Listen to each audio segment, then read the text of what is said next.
Story 1. The Repeating Mile Marker. Jake Thornton had been driving 18-wheelers for 23 years, hauling everything from refrigerated produce to heavy machinery across the continental United States. He'd driven through blizzards in Montana, navigated fog so thick in Oregon he couldn't see his own hood, and pushed through desert heat in Arizona that made the asphalt shimmer like water. In all those years, he thought he'd seen everything the road could throw at him. He was wrong. It was a Tuesday night in late September when Jake picked up a load of automotive parts in Detroit, bound for a distribution center outside Oklahoma City. The route was straightforward: shoot down through Indiana, cut across Illinois, and barrel through Missouri into Oklahoma. He'd made similar runs dozens of times. The weather was clear, traffic was light, and he was making excellent time. By the time he crossed into southern Illinois around 11 at night, he was actually ahead of schedule. The highway stretched out before him like a ribbon of black asphalt under his headlights. This was I-57, a route he knew well. Flat farmland on both sides, the occasional small town exit, and long stretches where you could go 20 miles without seeing another vehicle. The radio was playing classic rock, and Jake was in that comfortable zone where the driving became almost meditative. His coffee was still hot in the cup holder, and he had a fresh pack of sunflower seeds on the dashboard. Around midnight, he passed mile marker 47. It was just a standard green reflective sign on the right side of the road, nothing special about it. He'd passed thousands just like it. 10 minutes later, he glanced at his odometer and his GPS, checking his progress. Something felt off. The numbers didn't quite match up with where he thought he should be. He shrugged it off, figuring maybe he'd misread something. Then he saw mile marker 47 again. Jake blinked hard, thinking fatigue was playing tricks on him. But no, there it was, exactly the same green sign reflecting in his headlights. Mile marker 47. He checked his GPS immediately. According to the device, he traveled 12 miles in the last 12 minutes. He was maintaining a steady 65 miles per hour. The math didn't make sense. He should be at mile marker 59 by now. He grabbed his CB radio. "Breaker, breaker, this is Ironside. Anybody got their ears on?" Static answered him. He tried again. "Any drivers on I-57 southbound? This is Ironside at mile marker 47. Anybody out there?"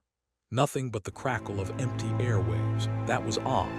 Even at midnight, you could usually raise somebody on the CB. Jake's unease grew as he continued driving. He kept his eyes locked on the roadside, watching for the next mile marker. His truck was running perfectly. No mechanical issues, no warning lights on the dash. The white lines of the highway streaked past in his peripheral vision. The radio had switched to a commercial, some guy hawking insurance with an annoying voice that Jake would normally change, but right now he was grateful for any human sound. 5 minutes passed, then 10. His headlights swept over another green sign and Jake's stomach dropped. Mile marker 47, again. This was impossible. He'd been driving for 15 minutes at highway speed. He should have covered at least 15 miles. But there it was, the same marker in the same spot. He pulled out his phone, thinking maybe his GPS had glitched, but his phone showed no service, no bars at all.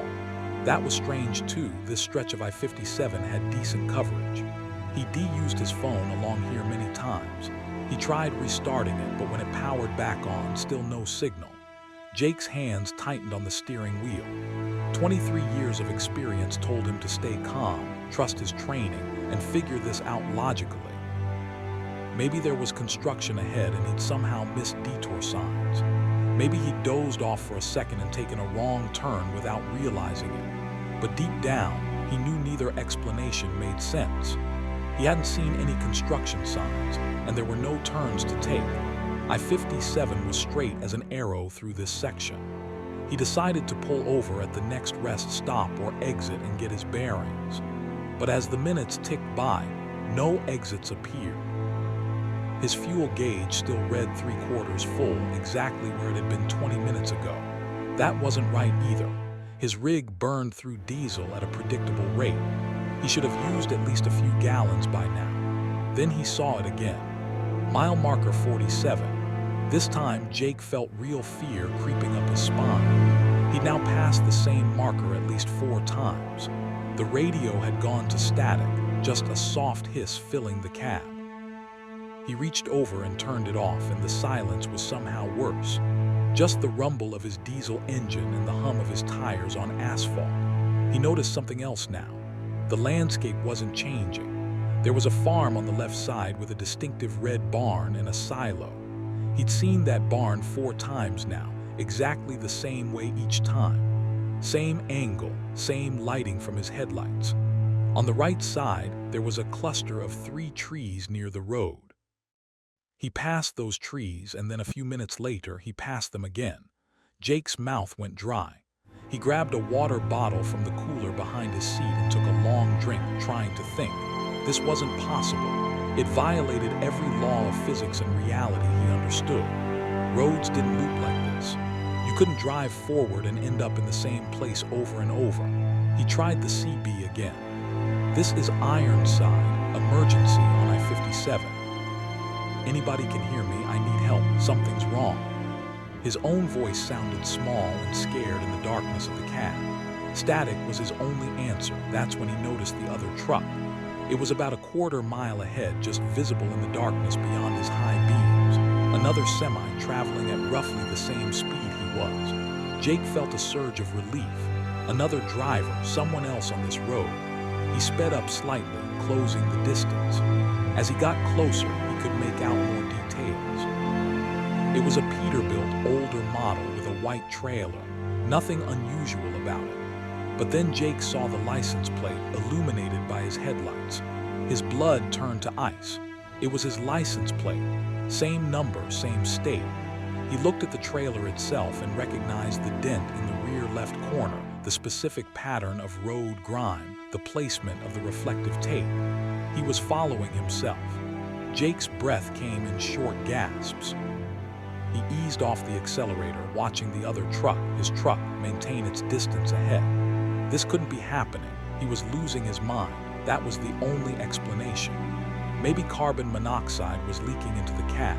Maybe he was having a stroke, but everything felt real. He could feel the steering wheel under his hands, feel the slight vibration of the road through the seat, smell the diesel and the coffee and the vinyl of the interior. If this was a hallucination, it was the most vivid one imaginable. He passed mile marker 47 again, and again. He lost count after the 10th time. The other truck stayed ahead of him, always the same distance away. When he sped up, it sped up. When he slowed down, it slowed down. The farm with the red barn appeared and disappeared in an endless cycle. The 3 trees on the right became almost like old friends, their familiar shapes a constant in this nightmare. Jake didn't know how long it went on. His clock still read 12:17 a.m., the same time it had been when he first noticed the problem. Time itself had stopped, trapped in this loop with him. He considered stopping the truck completely, just pulling over and getting out, but a primal fear kept him moving. What if stopping broke something? What if he could never start again? Then something changed. The truck ahead of him, his truck, put on its turn signal. Jake watched in horror as it took an exit he hadn't noticed before, an exit that definitely wasn't on his GPS. The sign said rest area 1 mile, but Jake knew every rest area on this route, and there wasn't one here. He had a choice: follow himself off the highway into the unknown, or stay on this endless loop forever. Neither option was good. His fuel gauge still read 3/4 full, which meant he could theoretically drive this loop forever, burning no fuel, making no progress, trapped in this pocket of impossible highway. Jake took the exit. The off-ramp curved to the right, and suddenly everything changed. The oppressive feeling lifted. His radio crackled back to life with a late-night talk show. His phone beeped with a flood of incoming text messages and notifications. His GPS recalculated, showing him on a county road about 15 miles from where he'd been. The other truck was gone. The road ahead was empty. Jake pulled into an actual rest area, this one marked on his GPS, and stopped. His hands were shaking so badly he could barely put the transmission in park. He checked his clock, 3:47 a.m. According to his logs and his memory, he'd lost over 3 hours. He got out and walked around his truck, checking every detail. It was his truck. Same license plate, same dent, same everything. He was back in normal reality, or at least it seemed that way. Other trucks were parked in the rest area. He could see drivers sleeping in their cabs, could hear the distant sound of traffic on the highway. Jake never told anyone what happened that night. He filed his logs showing he'd taken a rest break, which was true in a sense. He delivered his load on time and continued driving for 3 more years before he retired early. But he never took I-57 through that section of southern Illinois again. He'd add hours to his routes to avoid it, taking alternative highways, making excuses about construction or traffic. Sometimes, late at night when he couldn't sleep, he'd wonder about that other truck, the one that was also him. Was another version of Jake still driving that endless loop, passing mile marker 47 over and over, trapped in that pocket of impossible highway? Or had taking that exit somehow collapsed the whole thing, resetting reality? He never wanted to know the answer badly enough to go back and check. Story 2. The passenger who wasn't there. Maria Chen had been a long-haul trucker for 15 years, and in that time she developed a strict rule: never pick up hitchhikers. It wasn't personal, just practical. Liability issues, safety concerns, and company policy all pointed to the same conclusion: keep your cab to yourself. So when she saw the woman standing on the shoulder of Highway 80 in Nevada at 2 in the morning, Maria's instinct was to drive right past. But something made her look in her side mirror after she'd passed. The woman was just standing there in the darkness, not with her thumb out, not waving frantically, just standing perfectly still in jeans and a white shirt, facing the road. There was something profoundly wrong about the image. They were in the middle of nowhere. The nearest town was 40 miles back, and there were no broken-down vehicles anywhere nearby. Maria told herself to keep driving. It wasn't her problem, but a nagging sense of wrongness gnawed at her. What if the woman was hurt? What if she'd been in an accident and was in shock? Maria had a daughter about the same age as that woman looked. She'd want someone to help if her daughter was stranded. Against her better judgment, Maria slowed her rig and pulled onto the shoulder, her hazard lights flashing in the darkness. She grabbed her flashlight and her phone, making sure she had a signal before she got out. The night air was cold and dry, and the wind carried the scent of sagebrush across the empty desert. "Hey, you need help," Maria called out, keeping a safe distance. The woman turned toward her, and in the beam of Maria's flashlight, she looked completely normal. Mid-20s, brown hair pulled back in a ponytail, tired eyes, but no visible injuries. "My car broke down," the woman said, her voice flat and emotionless. "I need a ride to the next town." "Where's your car?" Maria asked, shining her light around. There was nothing but empty highway and desert scrub in both directions. "It's back there." The woman gestured vaguely behind her. "I've been walking for hours." Every instinct Maria had screamed danger, but the woman looked so tired, so normal. And it was the middle of the night in the middle of nowhere. Maria made a decision she'd regret. "Okay, I can take you to the next truck stop. It's about 30 miles ahead, but I need to see some ID first." It was a reasonable precaution, and Maria wanted to at least document who she was helping. The woman reached into her pocket and pulled out a driver's license, handing it over. Maria examined it in her flashlight beam. Nevada license, name Jennifer Holly's, address in Reno, date of birth making her 26 years old. The photo matched the woman in front of her. Everything looked legitimate. "All right, Jennifer, come on." Maria led her back to the truck, her unease growing with each step. Jennifer climbed into the passenger seat without a word, buckled her seatbelt, and stared straight ahead through the windshield. Maria got in the driver's side, secured the license in her sun visor. She'd return it at the truck stop and pulled back onto the highway. For the first 10 miles, Jennifer didn't say anything.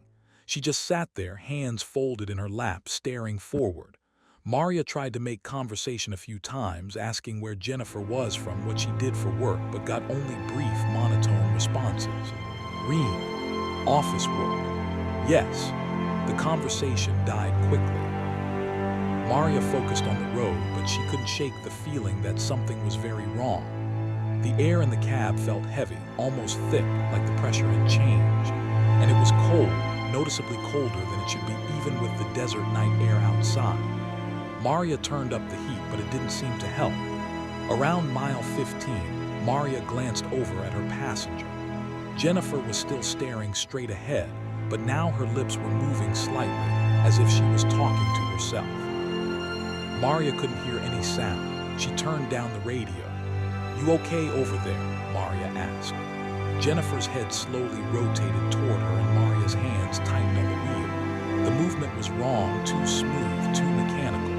When Jennifer's eyes met hers, Maria felt ice flood through her veins. The eyes were wrong. They looked right, brown, normal shape, nothing obviously different, but there was something missing in them. Some essential quality that makes eyes human was absent. "I'm fine," Jennifer said and smiled. The smile didn't reach those dead eyes. Maria returned her attention to the road, her heart hammering. She needed to get to that truck stop and get this woman out of her cab. Something was deeply wrong here. She checked her phone discreetly, still had a signal. Good. If things got weird, she could call for help. "How long have you been driving?"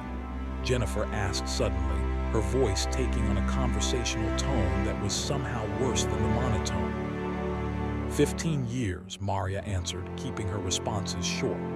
"That's a long time. You must have seen a lot of things. Some. Have you ever seen anything you couldn't explain?" Maria's blood ran cold. "What do you mean? Strange things on the road at night, things that don't make sense." "Lady, I don't know what you're getting at, but..." "Like me," Jennifer interrupted, and her voice changed, becoming layered, as if multiple people were speaking at once. "You can't explain me, can you, Maria?" Maria hadn't told her passenger her name. She was sure of it, and her name wasn't on any visible papers in the cab. She glanced at the woman again and immediately wished she hadn't. Jennifer was still sitting in the same position, but her skin looked different now, almost translucent in the dim light of the dashboard. Maria could see dark veins beneath the surface. "Who are you?" Maria demanded, her voice shaking. Her hands gripped the steering wheel so hard her knuckles were white. "I'm Jennifer Hollies," the thing said and laughed. It wasn't a human sound. It was like wind through a canyon, like metal scraping on metal. "I'm 26 years old. I live in Reno. I work in an office. I'm very real, Maria. I have a license and everything." Maria's mind raced. She couldn't stop the truck here. They were still in the middle of nowhere. The truck stop had to be only another 10 or 15 miles ahead. She could make it. She had to make it. "I died on this highway," Jennifer said conversationally, as if discussing the weather, 3 years ago. "My car broke down right where you found me. I walked for hours looking for help. No one stopped. When the sun came up, I got heat stroke. I collapsed right there on the shoulder. They didn't find my body for 5 days." "You're not real," Maria said, her voice barely a whisper. "This isn't happening." "Oh, but I am real, just not in the way you think." "You stopped, Maria. You were kind. You wanted to help. That kindness gave me form, gave me enough substance to be here in your truck, sitting right next to you." Maria could feel tears streaming down her face. This couldn't be happening. Ghosts weren't real.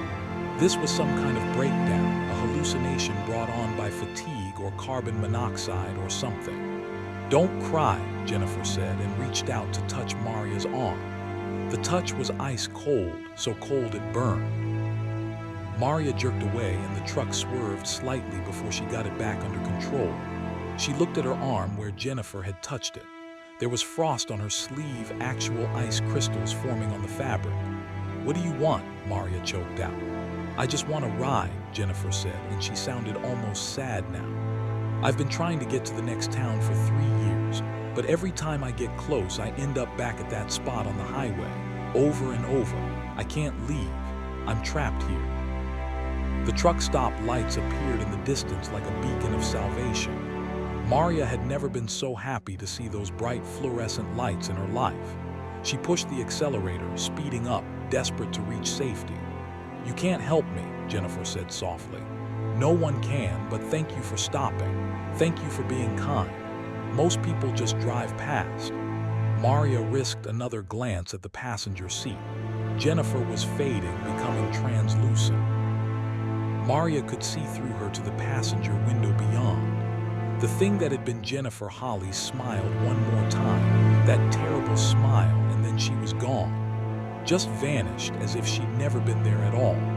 But the driver's license was still tucked in Maria's sun visor.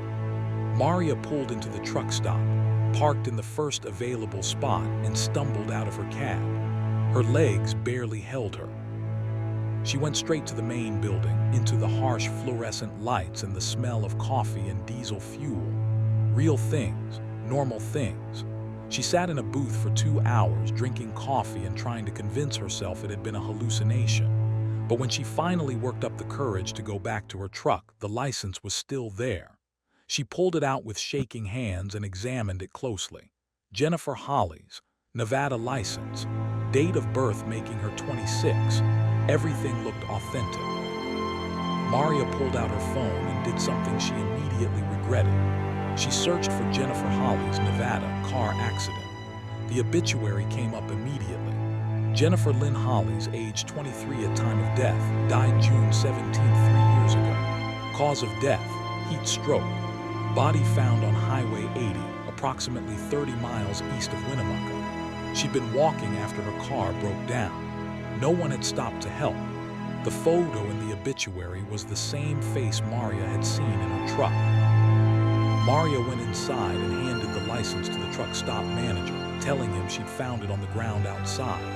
She didn't explain further.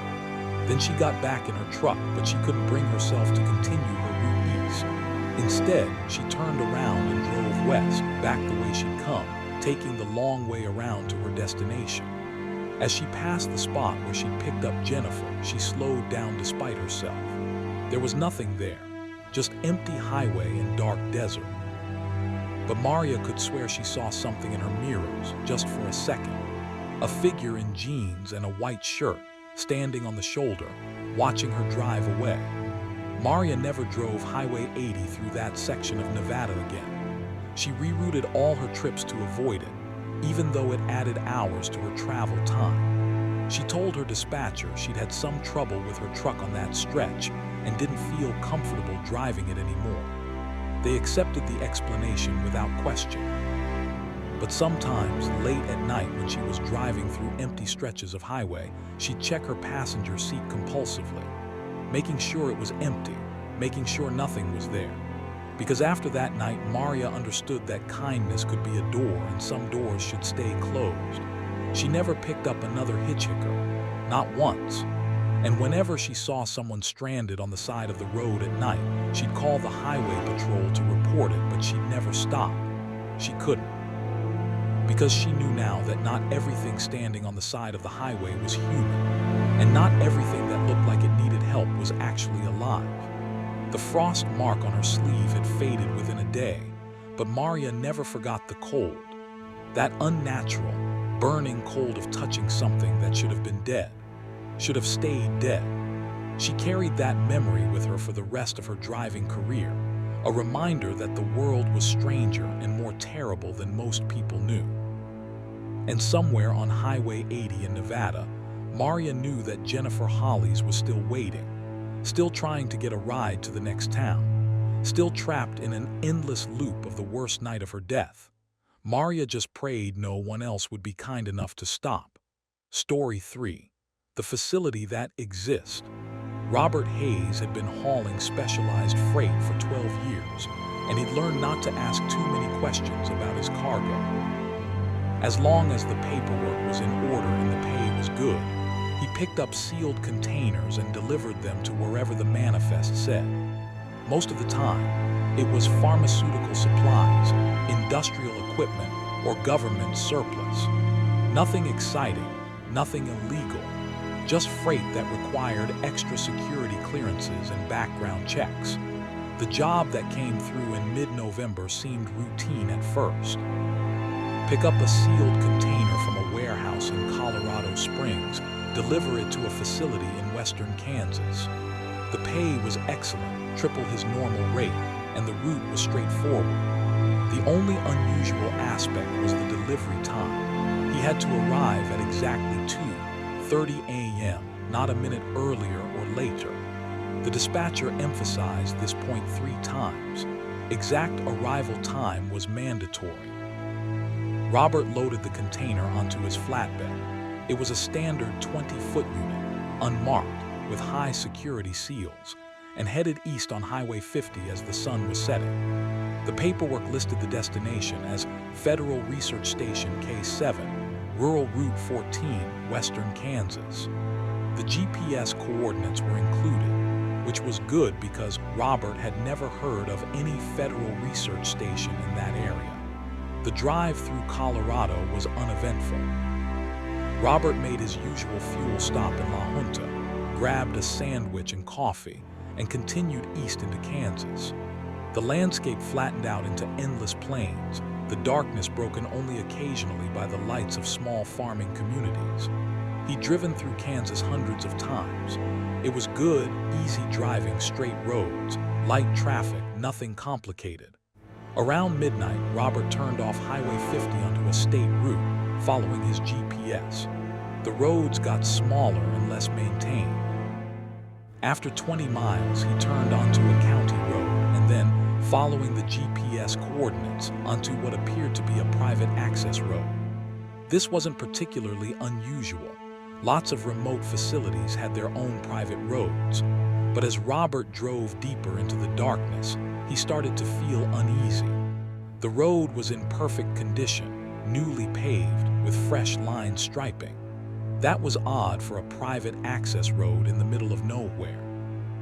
There were no signs, no markers, nothing indicating where this road led. The landscape around him was completely flat farmland, but he couldn't see any buildings or lights anywhere. His GPS showed he was getting close to the coordinates. 5 miles out, then 3, then 1. Robert slowed down, looking for any indication of a facility, and then he saw it. At first, it was just lights in the distance, very bright lights that seemed out of place in this rural darkness. As he got closer, Robert could make out structures, large structures. He rounded a slight curve and the facility came into full view, and Robert's foot eased off the accelerator in shock. It was massive, a complex of at least a dozen buildings, all ultra-modern architecture with clean lines and glass facades, brilliantly lit. There were satellite dishes, antenna arrays, and what looked like a small control tower. The entire complex was surrounded by a high fence topped with razor wire and security cameras. Guards in uniform stood at the main gate, which was the only break in the fence. Robert had driven through this area before, multiple times. There was nothing here, just farms and empty plains. This facility couldn't exist. It was too big to have been built without anyone knowing about it. And yet, here it was, lit up like a small city in the middle of nowhere. Checked his clock, 2:27 a.m. He had 3 minutes to spare. Robert pulled up to the gate and one of the guards approached his window.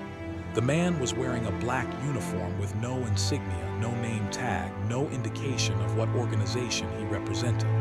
"Delivery," Robert said, holding up his paperwork. The guard took the papers without a word, examined them with a flashlight, and then nodded. He walked to a call box and spoke into it briefly. The gate began to swing open. "Proceed to Building C, Dock 7, the guard said, his voice completely flat and emotionless. "Follow the yellow line on the ground. Do not deviate from the marked route. Do not exit your vehicle until instructed. Do not take any photographs." The instructions were delivered like a recorded message, as if the guard had said them 1,000 times. Robert nodded and drove through the gate. As soon as he passed through, he felt the air change. It was like driving through a wall of pressure. His ears popped, and the temperature in his cab dropped several degrees. Yellow lines were painted on the road surface, leading through the complex. Robert followed them carefully, and as he drove, he looked around at the facility. People in white coats were visible through some of the windows, moving around like it was the middle of the day, not 2:30 in the morning. Some of the buildings had no windows at all, just smooth white walls. Others had windows, but they were tinted so dark he couldn't see anything inside. He passed what looked like a landing pad for helicopters, and beyond it, some kind of antenna farm with dozens of satellite dishes all pointed at different angles to the sky. There were vehicles parked in lots, government sedans, unmarked vans, and military-style trucks. Everything was pristine, perfectly maintained, like a corporate campus in Silicon Valley had been dropped into the middle of Kansas. Robert reached Building C and followed the signs to Dock 7. The loading dock door was already open, waiting for him. He backed his trailer up to the dock with practiced precision, set his brake, and waited. The instructions had been clear. Do not exit your vehicle until instructed. He sat there for 5 minutes, engine idling, watching in his mirrors. Then a door at the dock opened, and 4 people in white hazmat suits came out. They moved to his trailer and began working on the security seals. Robert watched them through his side mirror. They worked quickly and efficiently like a pit crew, removing the seals and opening the container. One of them walked to his window and knocked. Robert rolled it down. "You can release the container," the person said. The hazmat suit had a full face shield, so Robert couldn't see who was speaking. The voice was muffled, gender indeterminate. Robert operated his trailer controls, releasing the locking mechanisms. The team at the back immediately began unloading the container onto a wheeled platform. Whatever was in there wasn't particularly large. They moved it in less than 5 minutes. Then they closed up the empty container and resealed it with new seals.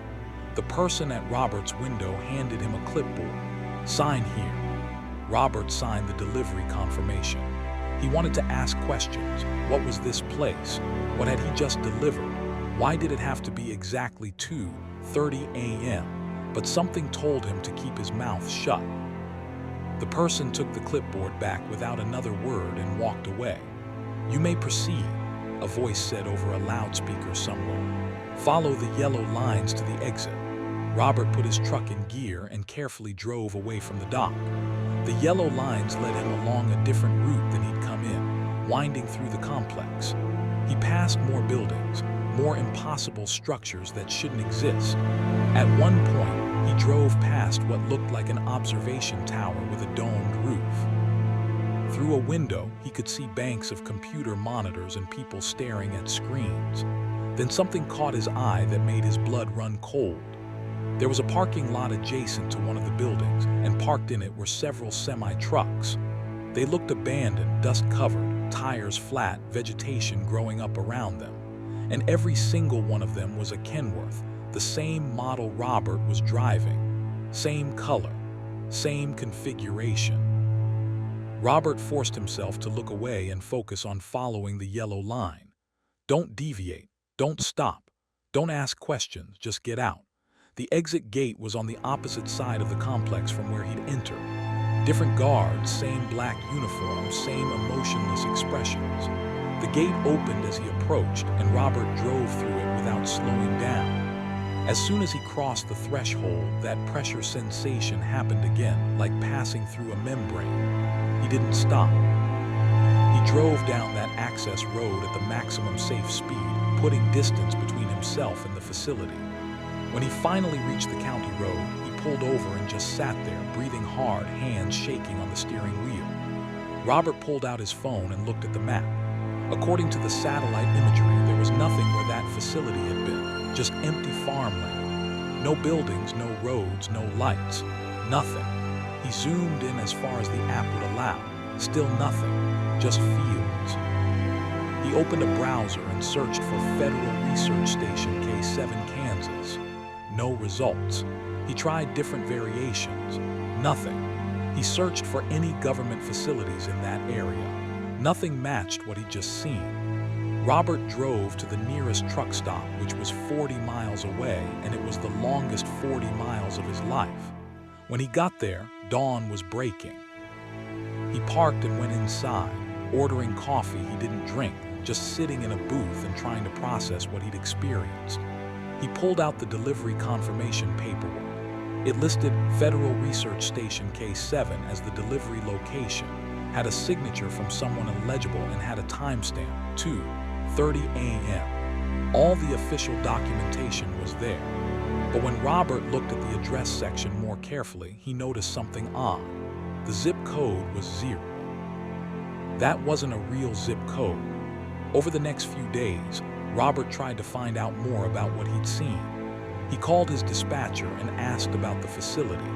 The dispatcher claimed to have no idea what he was talking about. The job had been filed as a standard delivery to a government warehouse. Nothing unusual. Robert insisted he'd delivered to a massive research facility, but the dispatcher just told him he must be mistaken about the location. He tried searching public records, government databases, everything he could think of. Nothing. It was as if the facility didn't exist, but Robert had been there. He'd seen it with his own eyes. He'd driven through it. He had the signed paperwork. A week later, Robert got a call from an unknown number. When he answered, a calm male voice spoke. "Mr. Hayes, this is a courtesy call. The delivery you made on November 14th was completed satisfactorily. You demonstrated appropriate discretion and followed all instructions correctly. We want to thank you for your professionalism." "Who is this?" Robert demanded. "What was that place?" "That's not relevant to your job, Mr. Hayes. What is relevant is that discussing this delivery with anyone, colleagues, family, media, anyone at all, would violate several federal statutes regarding classified locations and operations. The penalties for such violations are quite severe. Do you understand?" Robert's mouth went dry. "Are you threatening me? We're informing you of the law, Mr. Hayes. We're also informing you that if you continue to search for information about this facility using internet searches, phone calls, or other electronic means, that activity is being logged and could be considered a security concern. We'd hate for there to be any misunderstandings. Enjoy the rest of your day." The call disconnected. Robert never spoke about the delivery again. He deleted his search history and stopped looking for information about the facility. When his dispatcher offered him another high-paying job with unusual delivery instructions, Robert turned it down. He never took another government contract again. But sometimes, when he's driving through Kansas at night, Robert takes the route that should pass near where that facility had been. He always looks, even though he knows he shouldn't. And twice, just twice in the 3 years since that delivery, he's seen lights in the distance where no lights should be. Faint, but definitely there. And each time, he's pushed his accelerator down and driven away as fast as he could. Robert knows there are places in America that don't officially exist. Facilities doing research into things the public isn't supposed to know about. Black sites and classified operations hidden in plain sight. He'd heard the rumors like every driver had, but he'd never believed them. Now he knows better, and the knowledge keeps him awake sometimes, staring at the ceiling of his cab at rest stops, wondering what he delivered to that impossible facility, wondering what they're doing there, wondering why they needed someone to arrive at exactly 2:30 a.m., and wondering about those abandoned trucks in that parking lot, the same model as his, the same color, all of them left there like discarded toys. Robert tries not to think about what happened to the drivers who delivered whatever those trucks had carried. He tries not to imagine scenarios where drivers asked too many questions or broke too many rules. He just drives, keeps his head down, and never takes another delivery with unusual instructions. Because some places exist in the spaces between reality and documentation, between what's real and what's acknowledged. And Robert Hayes had driven right into one of those spaces. He never wants to do it again. Story 4. The radio station from the future. Tommy Brennan had been driving team routes with his partner, Eddie Vargas, for 8 years. Team driving meant one person drove while the other slept in the cab's sleeper berth, allowing the truck to keep moving almost continuously. It was grueling work, but it paid well, and Tommy and Eddie had developed the kind of easy partnership that made the miles go by faster. They knew each other's rhythms, trusted each other completely, and had a routine that worked. They were hauling electronics from California to North Carolina, running straight through with minimal stops. Eddie had taken the first shift, driving through the afternoon and evening, and now it was Tommy's turn. It was just past midnight when they traded places somewhere in New Mexico on I-40, and Eddie crawled into the sleeper to get his rest. Tommy settled into the driver's seat, adjusted the mirrors, and pulled back onto the highway. The night was clear and traffic was light. Tommy liked driving at night, something peaceful about it. The way the road opened up in the headlights, the world reduced to that cone of light and the darkness beyond. The radio was playing some classic rock station out of Albuquerque, and Tommy was in a good mood, making excellent time. Around 1 in the morning, the Albuquerque station started to fade out, the signal getting weaker as Tommy drove east. Static began to intrude on the music. Tommy reached over and started scanning for another station, the digital display cycling through frequencies. Most of what he picked up was static, a few Spanish language stations, and some late-night talk radio. Then he landed on 97.3 FM, and the signal came in crystal clear. A voice was speaking, professional and measured, like a news anchor. Temperatures expected to reach unprecedented levels. The National Weather Service has issued a catastrophic heat warning for the entire southwestern region. Officials are urging residents to remain in their homes and conserve electricity as the power grid struggles to cope with demand. This is the third consecutive day of temperatures exceeding 125 degrees, Tommy frowned. It was November. It had been in the mid-60s when they'd left California, maybe dropping to the 40s out here in the desert at night. What was this weatherman talking about? He was about to change the station when the voice continued. In other news, President Martinez addressed the nation today regarding the ongoing water crisis, stating that Colorado River allocation will be reduced by an additional 40% starting next month. The drought, now in its 18th year, shows no signs of abating, President Martinez. Tommy didn't follow politics closely, but he was pretty sure the current president wasn't named Martinez. He glanced at the radio display, 97.3 FM. The call letters beneath read KNFR. The news broadcast continued, but nothing made sense. They were talking about a massive hurricane that had devastated Miami, emergency desalination plants being built on the West Coast, food riots in major cities. It sounded like a dystopian movie, not a real news broadcast. Then the anchor said something that made Tommy's hands tighten on the wheel. A memorial service was held today in Phoenix for the victims of the I-40 tragedy, marking the 5th anniversary of the accident that claimed 47 lives when a truck carrying lithium batteries caught fire in the Flagstaff Tunnel. The driver, Thomas Brennan, along with his partner Eddie Vargas. Tommy jerked in his seat so hard he nearly swerved. That was his name, his full name, and Eddie's name. The radio had just said they died in an accident on I-40 near Flagstaff. He looked ahead at the highway signs.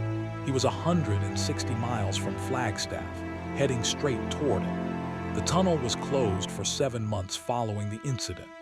New safety regulations for lithium battery transport were implemented nationwide as a result of the disaster. The fire reached temperatures exceeding 3,000 degrees, making identification of the victims difficult. Brennan was 38 years old at the time of his death. Tommy was 33. He'd be 38 in 5 years. He lunged for the radio and changed the station, his heart hammering, static. He changed it again, more static. He manually tuned back to 97.3 and the clear signal came back immediately. A different voice was speaking now, a woman. For the 10 o'clock hour, our guest tonight is Dr. Sandra Yates from MIT, who's going to talk about her groundbreaking research research into temporal signal propagation.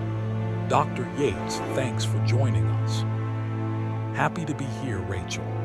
This was a new voice, older, professional, speaking with the careful diction of an academic. Your paper has caused quite a stir in the physics community. You're suggesting that radio waves can, under certain conditions, propagate not just through space, but through time. That's correct, although it's a bit more nuanced than that. We've discovered that in areas with specific geological and electromagnetic characteristics, radio signals can become, for lack of a better term, temporally displaced. They can arrive at receivers before they're actually transmitted, or in some cases, arrive years after transmission from the past. Tommy's blood ran cold. He checked over his shoulder. Eddie was still asleep in the berth, curtain drawn. Tommy wanted to wake him up, but for what? To tell him the radio was predicting their deaths. The radio interview continued. So you're saying someone could potentially receive a radio broadcast from the future? In theory, yes, though it would require very specific conditions. The receiver would need to be in a particular location where these temporal anomalies occur, and the broadcast would need to originate from the same location but at a different time. We've documented several cases of this phenomenon, though most are quite brief, seconds or minutes of displaced signal. Are there any dangers associated with receiving these temporally displaced signals? Well, that's where things get ethically and philosophically complex. If you receive information about future events, does that information become a self-fulfilling prophecy? Or does awareness of the future event give you the power to change it? We simply don't know. Tommy's mind raced. This couldn't be real. It had to be some kind of elaborate prank. Maybe some conspiracy theory radio show making up nonsense. But they'd said his name, his full name, and Eddie's. They'd specifically mentioned an accident on I-40 near Flagstaff. He grabbed his phone and tried to search for President Martinez and I-40 tunnel accident Flagstaff. No results matched. He tried KNFR 97.3 FM. Nothing. The station didn't exist, at least not in any current radio listings. The interview wrapped up and a commercial came on, but even the commercial was wrong. Are you struggling with heat-related health issues? The law offices of Chen and Associates specialize in climate displacement cases. If you've lost your home due to mandatory evacuation orders, if you've been injured in grid failures or water rationing disputes, we can help. Call 1-800-CLIMATE. That's 1-800-CLIMATE. Chen and Associates, fighting for your rights in our changing world. Tommy changed the station again, desperate to hear something normal. He finally found a country music station that sounded right, playing a current hit song he recognized. He left it there and tried to calm his breathing, but his mind wouldn't stop racing. The broadcast had said he and Eddie would die in a tunnel accident near Flagstaff in 5 years. Assuming the broadcast was from 5 years in the future, which was insane to even consider. That meant the accident would happen sometime around now. They were carrying electronics, not lithium batteries, but the broadcast had been specific about the cargo. Tommy looked at his GPS. Flagstaff was still 140 miles ahead. I-40 did go through a tunnel there, a fairly long one through the mountains. Tommy had driven through it dozens of times without incident. He considered turning around, taking a different route entirely. I-25 north to I-80 would get them to North Carolina, just through a more northern route. But that would add at least 8 hours to their trip, and they had a delivery deadline. His dispatcher would want a damn good reason for the delay, and a radio station from the future told me I'm going to die wasn't going to cut it. Maybe he could just avoid the tunnel. There were surface roads around Flagstaff. It would take longer, but it might be worth it. Tommy was so lost in thought that he almost missed the CB radio crackling to life. He hadn't touched it, it just activated on its own. Breaker, breaker, this is Nightwatch calling Tommy Brennan. You got your ears on. Tommy grabbed the CB handset with shaking hands. This is Tommy. Who is this? Consider this a courtesy call, Tommy. You need to change your route. Don't go through Flagstaff. How do you know my name? What the hell is going on? You picked up a temporarily displaced broadcast on 97.3 FM approximately 10 minutes ago. The information you heard was accurate. There's going to be an accident in the Flagstaff Tunnel. You need to take I-25 north instead. Tommy's heart was pounding so hard he could feel it in his throat. Who are you? Are you listening to my radio? I'm someone trying to help you, Tommy. You and Eddie don't have to die, but you need to change your route. Take exit 47 in 32 miles. It'll route you to I-25. You'll be late on your delivery, but you'll be alive. This is insane. This is absolutely insane. I know how it sounds, but ask yourself this. How did I know your name? How did I know about the broadcast you heard? You haven't told anyone about it. Eddie's asleep. I shouldn't know any of this, but I do. Tommy's rational mind was screaming that this was impossible, that he was having some kind of breakdown, maybe hallucinating from fatigue. But the voice on the CB radio sounded calm, sane, rational, and it knew things it shouldn't know. Why are you helping me? Tommy asked. There was a long pause, just static on the CB. Then, because I didn't get a warning, Tommy, I didn't have anyone tell me to change my route. I went through that tunnel and I died. My wife, my kids, they had to live with that. But somehow this time the signal's getting through clearer, stronger. I don't understand the physics of it, but I can talk to you right now, 5 years in the past, and I can save you. So I'm trying. Exit 47, 31 miles, please. Tommy's hands were shaking so badly he could barely hold the CB handset. If you're me from the future, tell me something only I would know. Another pause, then. Your daughter's first word was truck. Not mama or dada, but truck. Because you were so excited every time you came home from a run that she associated trucks with happiness. Your wife Sarah was pretending to be annoyed, but you could see she was smiling. And every time you drive past your exit to go home, you think about that moment. You think about how you should spend more time at home and less time on the road, but you never quite do it. Tommy felt tears streaming down his face. He never told anyone about that. It was one of his most precious private memories. Eddie's daughter's name is Marissa, the voice continued. She's 7 years old. She wants to be a veterinarian. Eddie carries a picture of her in his wallet behind his license. In the accident, the fire is so hot that wallet melts. They identify him through dental records. His daughter is 10 years old when you both die. She never gets over losing her father. Please, Tommy, exit 47. Tommy couldn't speak. He couldn't breathe.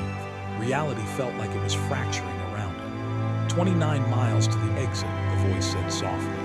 I know this is impossible. I know it violates everything you think you know about how the world works. But you felt it when you heard that broadcast, didn't you? You felt that it was real. Trust that feeling. Tommy looked at the highway stretching ahead of him. 29 miles to exit 47. If he took that exit, turned north, he'd add hours to their trip. He'd have to wake Eddie and explain what exactly. He'd have to call their dispatcher with some excuse. But if he didn't take that exit, if he continued to Flagstaff, would they die? Was that their destiny, written in some temporal signal propagating backwards through time? How does it happen? Tommy asked, his voice barely a whisper. The accident. There's another truck ahead of you in the tunnel. He's carrying lithium batteries that aren't properly secured. One of the pallets shifts, batteries rupture, they ignite. The fire is instantaneous and catastrophic. The tunnel becomes a chimney. You can't back out in time. Neither can we, neither can you. The smoke overcomes you first. Then the fire, the voice broke. It's not a good way to die, Tommy. And Sarah has to hear about it, has to identify what's left. Don't do that to her. Don't do that to Eddie's family. Exit 47 appeared on a highway sign, 25 miles. Tommy grabbed the CB again. If I change routes, does that break the timeline? Do you stop existing? I don't know, maybe. I honestly don't know how any of this works. Maybe I'm a ghost transmitting from a dead timeline. Maybe changing your route creates a branch where you live and I never exist. But maybe I get to wake up tomorrow morning next to Sarah, kiss my daughter goodbye before she goes to school, and drive a different route that doesn't end in a tunnel fire. Maybe we both exist. I'm willing to take that chance. Are you? Tommy looked at the sleeping curtain hiding Eddie, his best friend of 8 years. A good man, a good father, someone who trusted Tommy with his life countless times on these long hauls. Exit 47, 20 miles. Tommy made his decision. He took the exit. The CB crackled one last time. "Thank you, Tommy. Live well." And then silence. Tommy drove north on surface roads until he connected with I-25, and then he woke Eddie to explain why they were taking a different route. He told him about weird traffic reports he'd heard on the radio suggesting an accident ahead in Flagstaff, which was close enough to the truth. Eddie grumbled about the delay but didn't argue. They delivered their load 10 hours late. The company docked their pay but didn't fire them. Tommy never heard from the voice on the CB again. He tried calling out on that frequency many times but never got a response. He tried tuning to 97.3 FM whenever he was in that area of New Mexico, but only got static. 3 weeks after taking that detour, Tommy was at home and saw a news report. A truck carrying lithium batteries had caught fire in a tunnel on I-40 near Flagstaff. The fire had reached extreme temperatures and taken days to extinguish.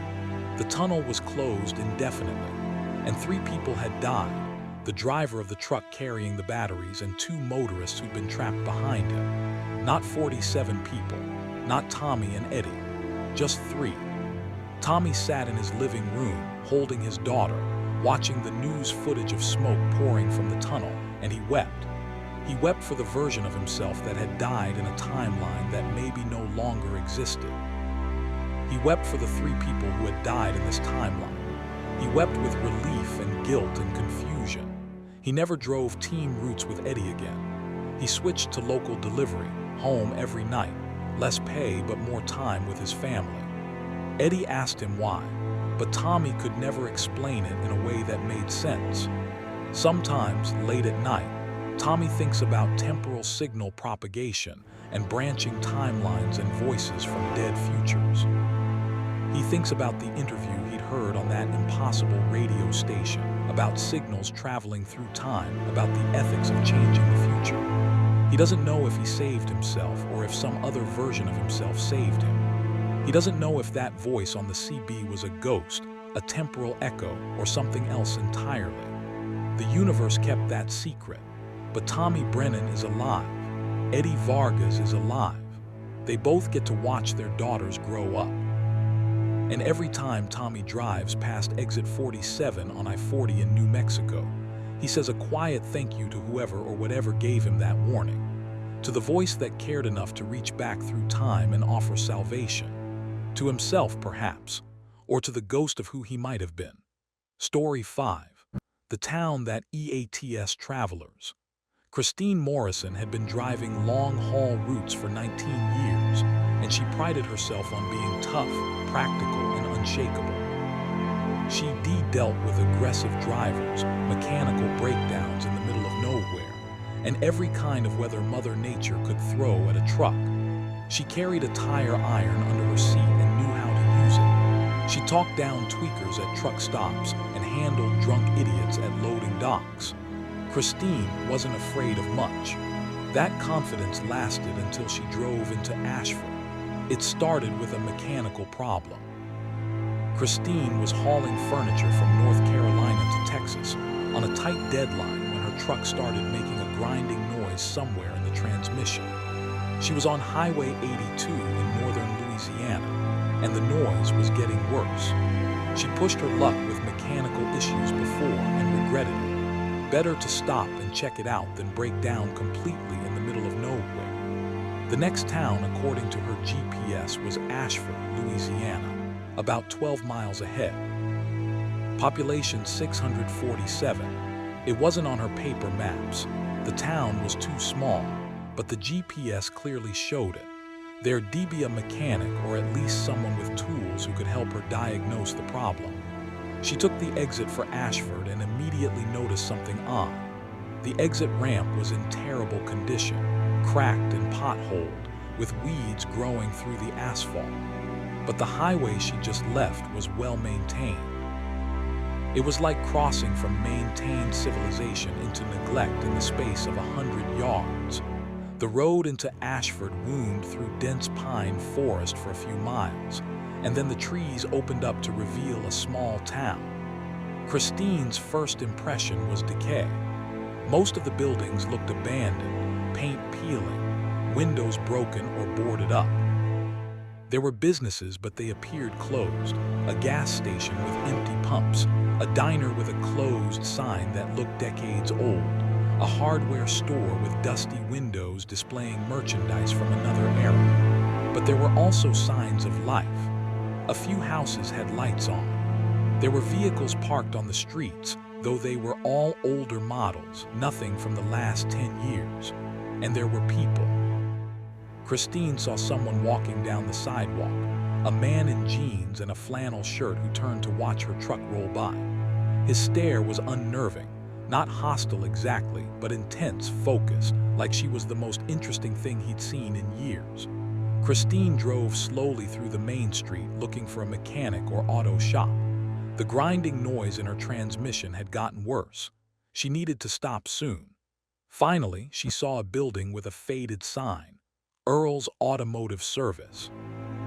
The bay doors were open, and she could see someone inside working on a car. She pulled into the parking lot and shut down the engine. The sudden silence was oppressive. Christine had been in small towns before, but this felt different. There was something off about Ashford, something she couldn't quite put her finger on. The town felt like a stage set, like everything was arranged to look normal but wasn't quite right. She got out of the cab and walked toward the garage. The man working inside looked up as she approached. He was in his 50s, heavyset, wearing coveralls stained with oil and grease. He had a friendly enough face, but his eyes had that same intense focus she'd seen in the man on the street. "Help you?" he asked, wiping his hands on a rag. "Got a transmission problem," Christine said. "Grinding noise. I was hoping you could take a look." "Sure thing. Pull her into the bay." Christine moved her truck into the garage, and the mechanic Earl presumably started his examination. He crawled under the truck with a work light, poking around, making thoughtful noises. Christine stood by, arms crossed, watching. "How long have you been driving?" Earl asked from under the truck. 19 years. "Long time. You like it?" "Most days." "Where you headed?" "Texas. Got a delivery in Dallas tomorrow afternoon." Earl slid out from under the truck and stood up, brushing dirt off his coveralls. "Well, I got bad news. Your transmission's got a cracked housing. You're leaking fluid pretty badly. I'm surprised you made it this far." Christine's heart sank. "Can you fix it?" "I can, but I'll need to order the part. Won't get here until tomorrow afternoon at the earliest. Maybe the next day." "I can't wait that long. I've got a deadline." Earl shrugged. "Then you can try to drive it, but you'll probably make it another 20-30 miles before the transmission seizes completely. You'll be stuck on the side of the highway with a truck that won't move. Or you can stay here. Let me fix it proper, and you'll at least get to your destination. You'll be late, but you'll get there."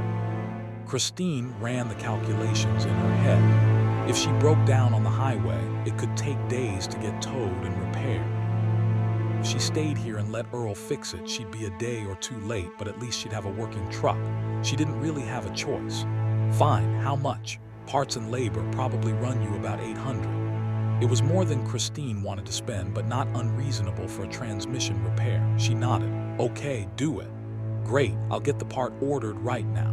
You can leave your truck here. There's a motel down the street, Ashford Inn. Clean rooms, reasonable rates. Tell Martha I sent."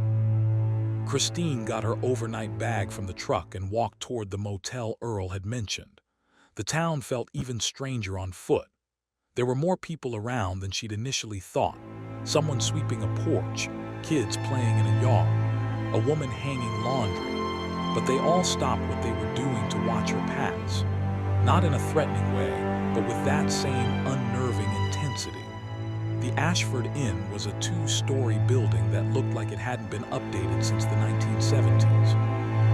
The exterior was faded yellow paint and the parking lot was cracked asphalt with grass growing through it. But the vacancy sign was lit and the front door was unlocked. Inside, the lobby was dim and smelled of old carpet and lemon cleaner. An older woman sat behind the front desk, reading a magazine. She looked up as Christine entered and a smile spread across her face, but it didn't reach her eyes. "Welcome to Ashford Inn," the woman said.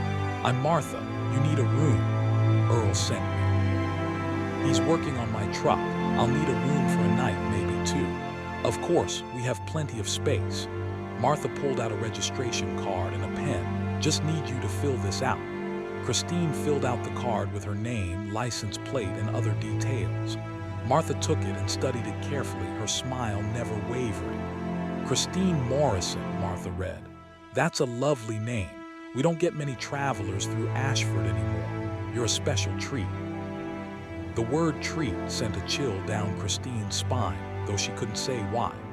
Martha handed her a key, an actual metal key, not a card key, for room 207. "Breakfast is from 7 to 9 in the morning. Help yourself to coffee anytime in the lobby. If you need anything at all, just let me know." Christine took the key and climbed the stairs to the second floor. The hallway was narrow and poorly lit, with faded floral wallpaper and a carpet that had probably been installed decades ago. She found room 207 and unlocked the door. The room was surprisingly clean, if dated. A double bed with a floral bedspread, a small TV that looked like it was from the 1990s, a bathroom with pink tiles. Christine locked the door behind her, checked that the windows were locked, and sat on the bed. She pulled out her phone to call her dispatcher and explain the situation. No signal. She checked again, moving to different parts of the room, still nothing. She tried connecting to Wi-Fi. The motel's network appeared but required a password. Christine went back downstairs to the lobby. Martha was still at the desk, still reading her magazine. "Wi-Fi password?" Christine asked. "Oh, I'm sorry, dear. Our internet's been down for a few days, waiting on the company to come fix it. My cell phone isn't working either. Is there a landline I can use?" Martha gestured to an old rotary phone on the desk. "Help yourself." Christine picked up the receiver and dialed her dispatcher's number. The phone rang, but it sounded strange, distant, like the call was traveling much farther than it should. After 6 rings, someone answered, but the voice was garbled and distorted. "Hello, this is Christine Morrison, driver number 447. I need to report a delay." The voice on the other end said something she couldn't understand, and then the line went dead. Christine tried again. This time there was no dial tone at all, just silence. "Phone lines are a little unreliable too," Martha said apologetically. "Small town, you know. Infrastructure isn't what it used to be." Christine thanked her and went back to her room, unease growing. A town with no cell service, no internet, and unreliable phone lines. She'd been in remote places before, but this felt different. This felt deliberate. She decided to walk around town, maybe find a place to eat. The diner she'd passed might be open for dinner. She left the motel and walked down the main street. It was early evening now, the sun setting, casting long shadows across the empty storefronts. The diner's lights were on. Christine pushed through the door and a bell chimed. Inside, the diner was surprisingly full. At least 15 people sat at various tables and booths, all eating, all talking quietly among themselves. But when Christine entered, every conversation stopped. Every head turned toward her. The silence lasted several seconds, and then slowly, gradually, people resumed their conversations and meals. But Christine could feel their eyes on her, watching her even when they pretended not to be. A waitress approached, a young woman in her 20s with a name tag that read Lucy. "Sit anywhere you like, hun." Christine took a booth by the window and looked at the menu Lucy handed her. Standard diner fare, burgers, sandwiches, meatloaf, chicken fried steak. Nothing unusual. She ordered a burger and coffee. While she waited for her food, Christine looked around at the other diners. They were all ages, some elderly, some middle-aged, a few teenagers. They were dressed normally, nothing strange about them. But there was something uniform in the way they moved, the way they talked. She couldn't quite identify it, but it felt choreographed, like they were all playing roles. Her food arrived quickly. The burger was actually good, cooked properly, fresh ingredients. Christine ate while watching the other diners through her peripheral vision. A man at the counter kept glancing at her in the mirror behind the register. A family in the booth across from her, parents and 2 kids, seemed to be having a normal conversation, but Christine noticed they never actually ate anything. They moved their food around, brought forks to their mouths, made chewing motions, but didn't actually consume anything. Christine's appetite disappeared. She forced herself to finish half the burger, paid her bill, and left. Outside, the sun had fully set, and Ashford looked even more sinister in the darkness. The streetlights were dim and spaced far apart, creating pools of light separated by deep shadows.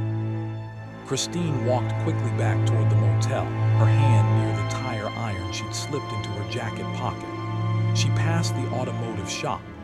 The bay doors were closed now, but she could see light through the windows. Earl was still there, presumably working on her truck. That was good. The faster he fixed it, the faster she could leave this unsettling town. Back in her room, Christine locked the door and wedged a chair under the handle for extra security. She tried to watch TV, but only 2 channels came in, both showing static-filled programs from decades ago. She turned it off and lay on the bed, listening. That's when she heard the voices. They were faint, coming from somewhere outside. Multiple voices speaking in unison, chanting something she couldn't quite make out. Christine got up and carefully looked out the window. In the parking lot below, she could see people gathering. A lot of people, far more than she'd seen during the day. They were standing in a circle, facing inward, and in the center of the circle was something she couldn't quite see from her angle. The chanting got louder. It wasn't in English, or if it was, the words were so distorted she couldn't recognize them. The sound made her skin crawl, made something primal in her brain scream danger.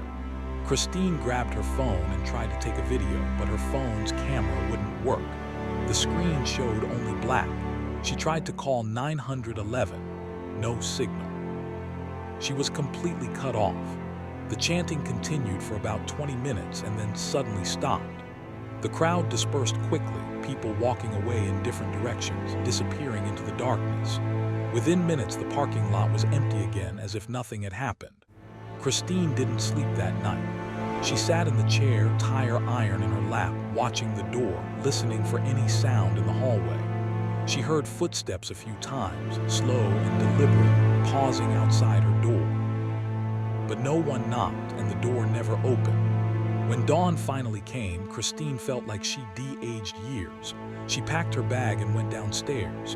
Martha was at the desk looking fresh and cheerful as if she'd had a perfect night's sleep. "Good morning, did you sleep well?" "Fine," Christine lied. "I'm going to check on my truck." "Oh, Earl called. He said the part came in early. He should have your truck ready by noon." Christine didn't believe it. Auto parts don't arrive overnight in small towns. But she nodded and walked to Earl's shop. The bay doors were open and her truck was outside, looking exactly as it had yesterday. Earl came out, wiping his hands. "Good news, got you all fixed up. Transmission's good as new." "Already? You said it would take a day or 2. Got lucky, had the part in stock after all. Must have been thinking of a different model." Christine didn't argue. She just wanted to leave. "How much?" $800, like I said. Christine paid in cash, eager to be done with this transaction. Earl handed her the receipt and her keys. "You drive safe now. Come back and visit anytime." Christine got in her truck and started the engine. It sounded normal, no grinding noise. Whatever Earl had done, it seemed to have worked. She put the truck in gear and pulled out of the lot, heading toward the main street that would take her back to the highway.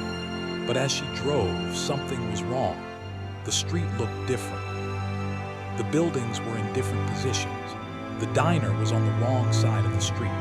The hardware store that had been on the left was now on the right. Christine stopped the truck in the middle of the road, her heart pounding. She looked at her GPS. It showed her on Main Street in Ashford, but the map didn't match what she was seeing outside her windows. She drove forward slowly, and the town seemed to shift around her. Buildings rearranged themselves. Streets curved in impossible ways. She'd passed the same gas station 3 times, approaching it from different directions each time. Christine realized with growing horror that Ashford wasn't just a strange town. It was a trap. The town itself was alive, or controlled by something alive, and it was reconfiguring itself to keep her from leaving. She tried driving faster, ignoring the GPS, just heading in what she thought was the right direction. But every road curved back to the main street. Every turn led her in circles. She passed the motel 6 times, the diner 4 times, Earl's shop twice. The people of Ashford came out to watch her attempts to escape. They stood on sidewalks and porches, not moving, just watching with those intense, focused stares. Their faces showed something that might have been amusement or anticipation. Christine stopped the truck again, breathing hard, trying to think. There had to be a way out. Trucks had come and gone from this town before. That meant there was a way to leave. She just had to figure it out. Then she remembered something. When she'd driven into Ashford, there had been that stretch of road through the pine forest. The trees had marked the boundary between the maintained highway and the decaying exit ramp. The forest was the edge. If she could get back to that forest, she might be able to break through. But every time she tried to head toward where she thought the forest should be, the roads turned her back toward the center of town. The town was actively fighting her, preventing her from reaching its edges. Christine made a decision. She couldn't drive out, so she'd crash out. She turned her truck toward the densest cluster of buildings, shifted into a lower gear for more power, and gunned the engine. The 18-wheeler surged forward, picking up speed. The people of Ashford finally reacted, shouting, running. Christine aimed for a gap between 2 buildings that should lead toward the outskirts. Her truck smashed through a chain-link fence, bounced over rough ground, and plowed through someone's backyard. She could see the pine forest ahead now, just 100 yards away, the trees marking the boundary. She pushed the accelerator down as far as it would go. The truck was doing 40 miles per hour across open ground, diesel engine roaring. Behind her, the town seemed to convulse. Buildings shifted and writhed like living things. The ground itself rippled, but Christine kept her eyes forward, focused on those trees. 50 yards, 25, 10. The truck hit the tree line, branches scraping against the sides, and suddenly everything changed. The oppressive feeling lifted. The air felt different, lighter, normal. Christine kept driving, crashing through underbrush and small trees until she saw the exit ramp ahead. The same cracked, weed-grown ramp she'd taken into Ashford.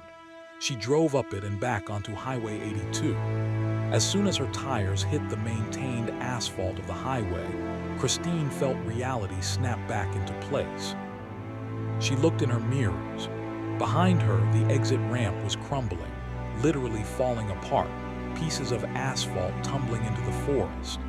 Within seconds, the exit was gone completely, leaving nothing but unbroken forest beside the highway. Christine drove for 2 hours straight before she felt safe enough to stop.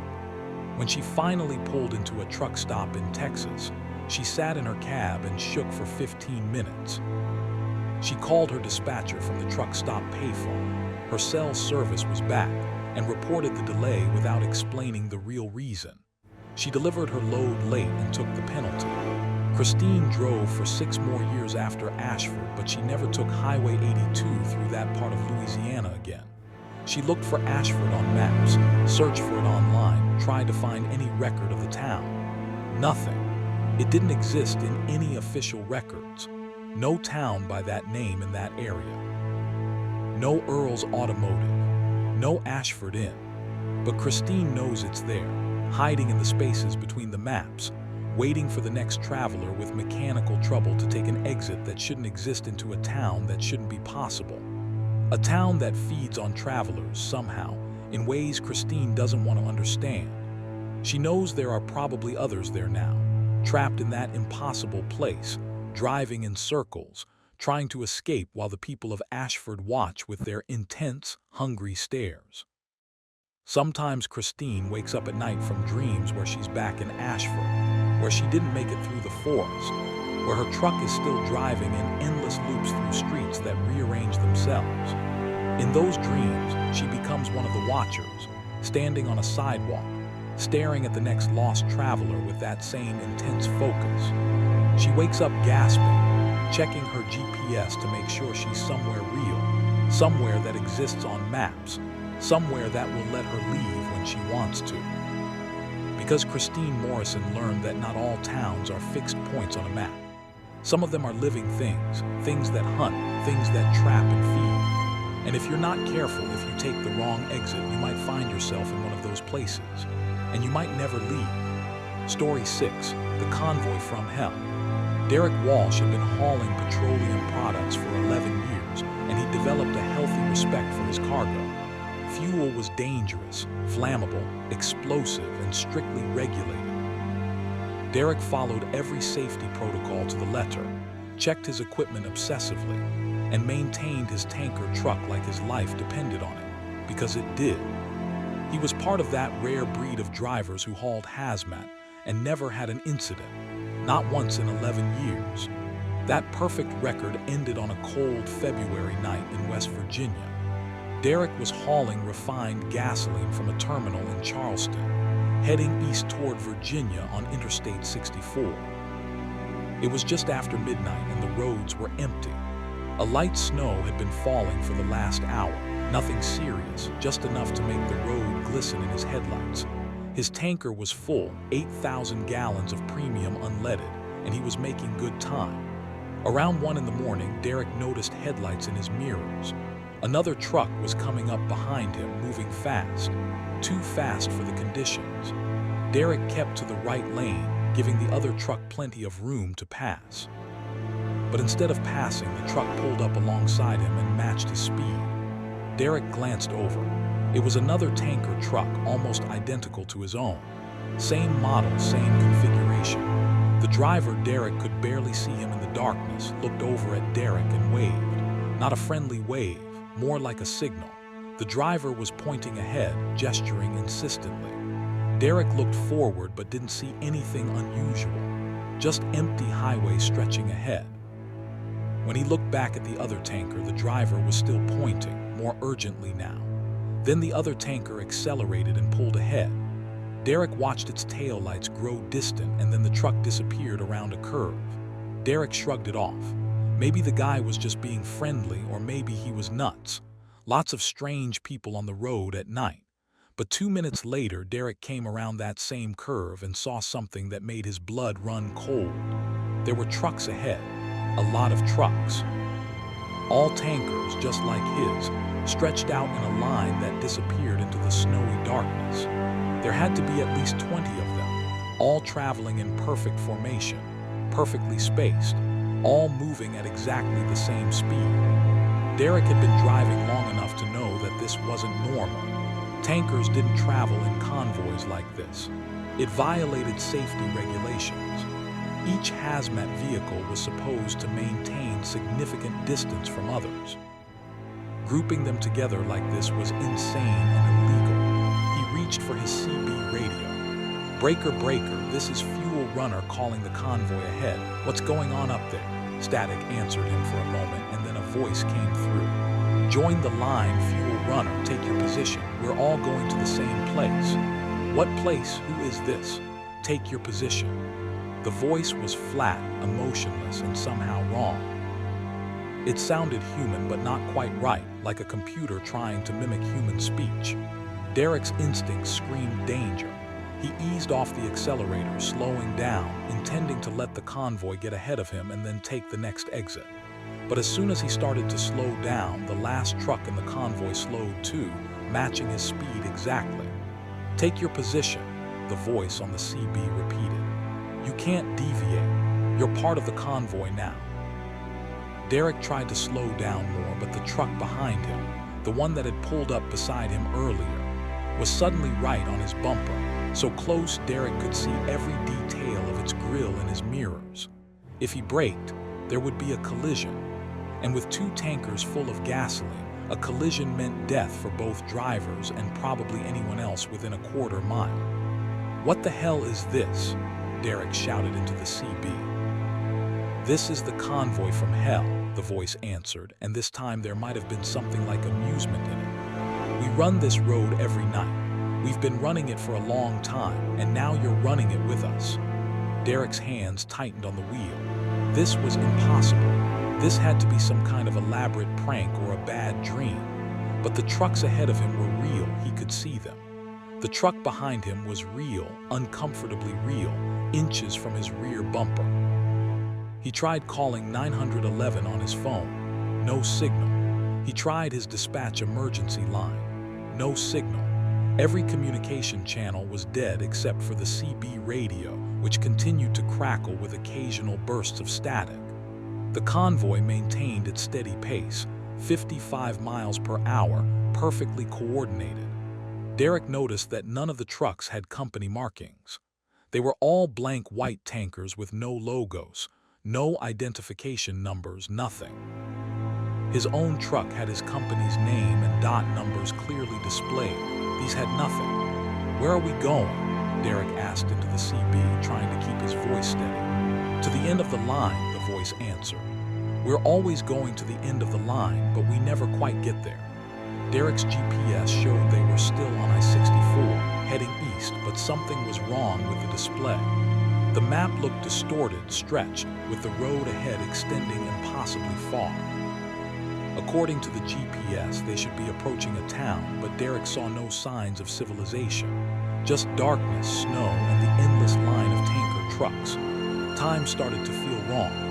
Derek had been driving for what felt like hours, but when he checked his clock, only 20 minutes had passed since he'd joined the convoy. Or had it been 20 minutes? The clock seemed to be moving strangely, the digital numbers flickering and jumping. "How long have you been driving?" Derek asked into the CB. Silence for a long moment. Then multiple voices answered, overlapping, all saying different things. 6 years. Since 1987. Forever. I don't remember. I died in Virginia. There was a fire. I can't stop.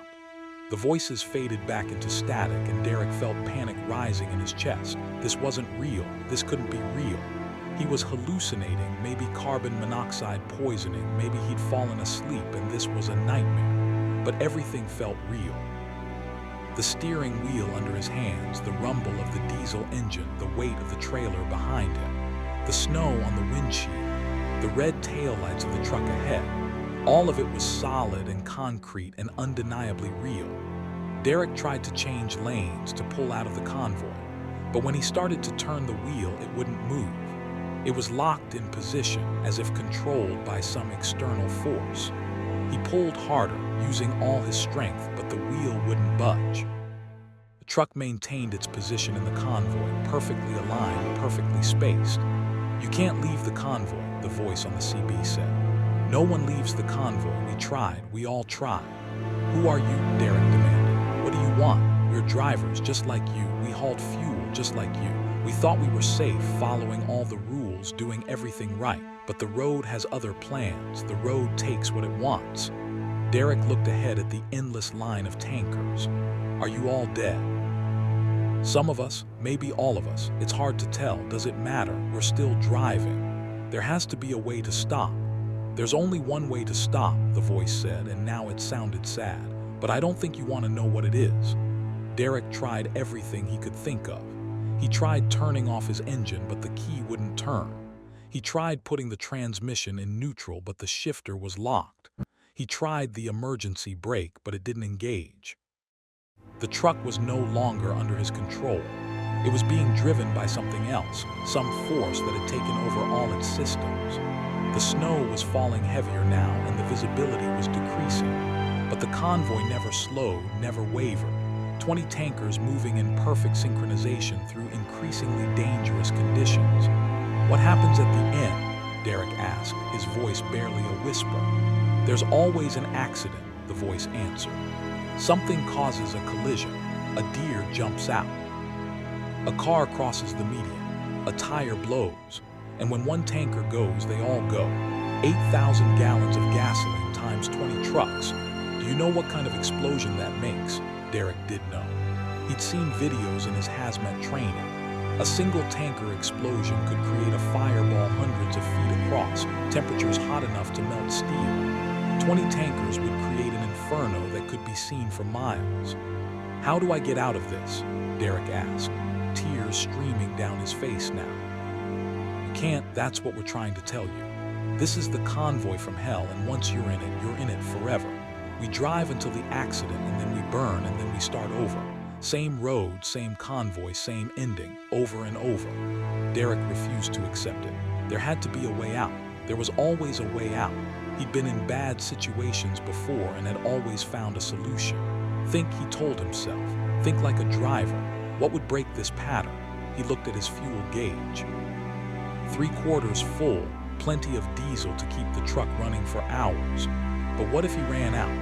What if the truck itself stopped functioning? Derek reached under his dashboard and found the fuel line shutoff valve that every rig had for maintenance purposes.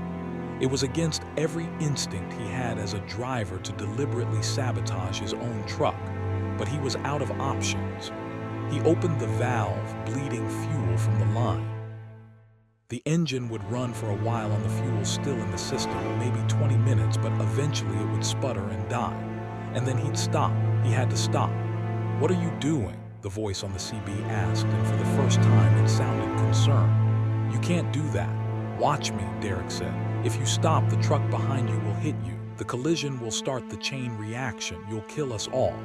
"You're already dead," Derek shot back. "You said so yourself. But we're still driving. If we stop driving, if we stop existing in this loop, what happens then? Where do we go?" Derek hadn't thought about that. Maybe he'd be condemning these other drivers to something worse than an endless loop. Maybe dying permanently was worse than dying repeatedly. But he couldn't think about that now. He had to save himself. The engine started to lose power. Derek could feel it in the way the truck responded, the slight lag when he touched the accelerator. Not that the accelerator was doing anything, but he could still feel the engine struggling. 5 minutes, maybe 10 before it died completely. The voice on the CB became frantic. Multiple voices now, all talking over each other. "Don't do this. You'll break the pattern. We need the convoy. The road needs the convoy. Turn it back on, please. We don't want to disappear." But Derek didn't relent. The engine sputtered once, twice. The truck was slowing down, losing momentum. The truck behind him was still impossibly close, but Derek braced himself. If there was going to be a collision, so be it. At least it would be his choice, his decision, not dictated by whatever malevolent force controlled this nightmare convoy. The engine died. The truck rolled forward on momentum for another 100 yards and then came to a complete stop. Derek sat in the sudden silence, breathing hard, waiting for the impact from behind. But it never came. He looked in his mirrors. The truck that had been behind him was gone. In fact, all the trucks were gone. The entire convoy had vanished as if it had never existed. Derek was alone on an empty stretch of I-64, snow falling softly in his headlights. His hands were shaking so badly he could barely hold them still. He tried the key in the ignition, not expecting anything, but the engine turned over immediately and roared to life. All his controls were functioning normally again. The wheel turned when he moved it. The transmission shifted. Everything was back to normal. Derek slowly got his truck moving again and drove until he found an exit. He pulled off the highway and into a truck stop parking lot, and he sat there until dawn, unable to process what had happened. He never reported the incident. How could he? What would he say? That he'd been forced to join a phantom convoy of dead drivers hauling fuel through an endless loop. They'd think he was insane or on drugs, but Derek never forgot. And he noticed something strange in the weeks that followed. He started seeing reports of accidents on I-64 in West Virginia, tanker trucks burning on the side of the road. They were always at night, always in winter, and always involved multiple vehicles. The authorities could never quite explain how so many trucks had been in the same place at the same time. Derek knew, though. He knew that somewhere out there, the convoy from hell was still running, still driving toward an ending that never quite came. And occasionally, it would catch a real driver, pull them into its endless loop, and add another truck to its number. Derek requested route changes after that, avoiding I-64 through West Virginia entirely. His dispatcher didn't ask why, and Derek didn't offer an explanation. He just stopped driving that road.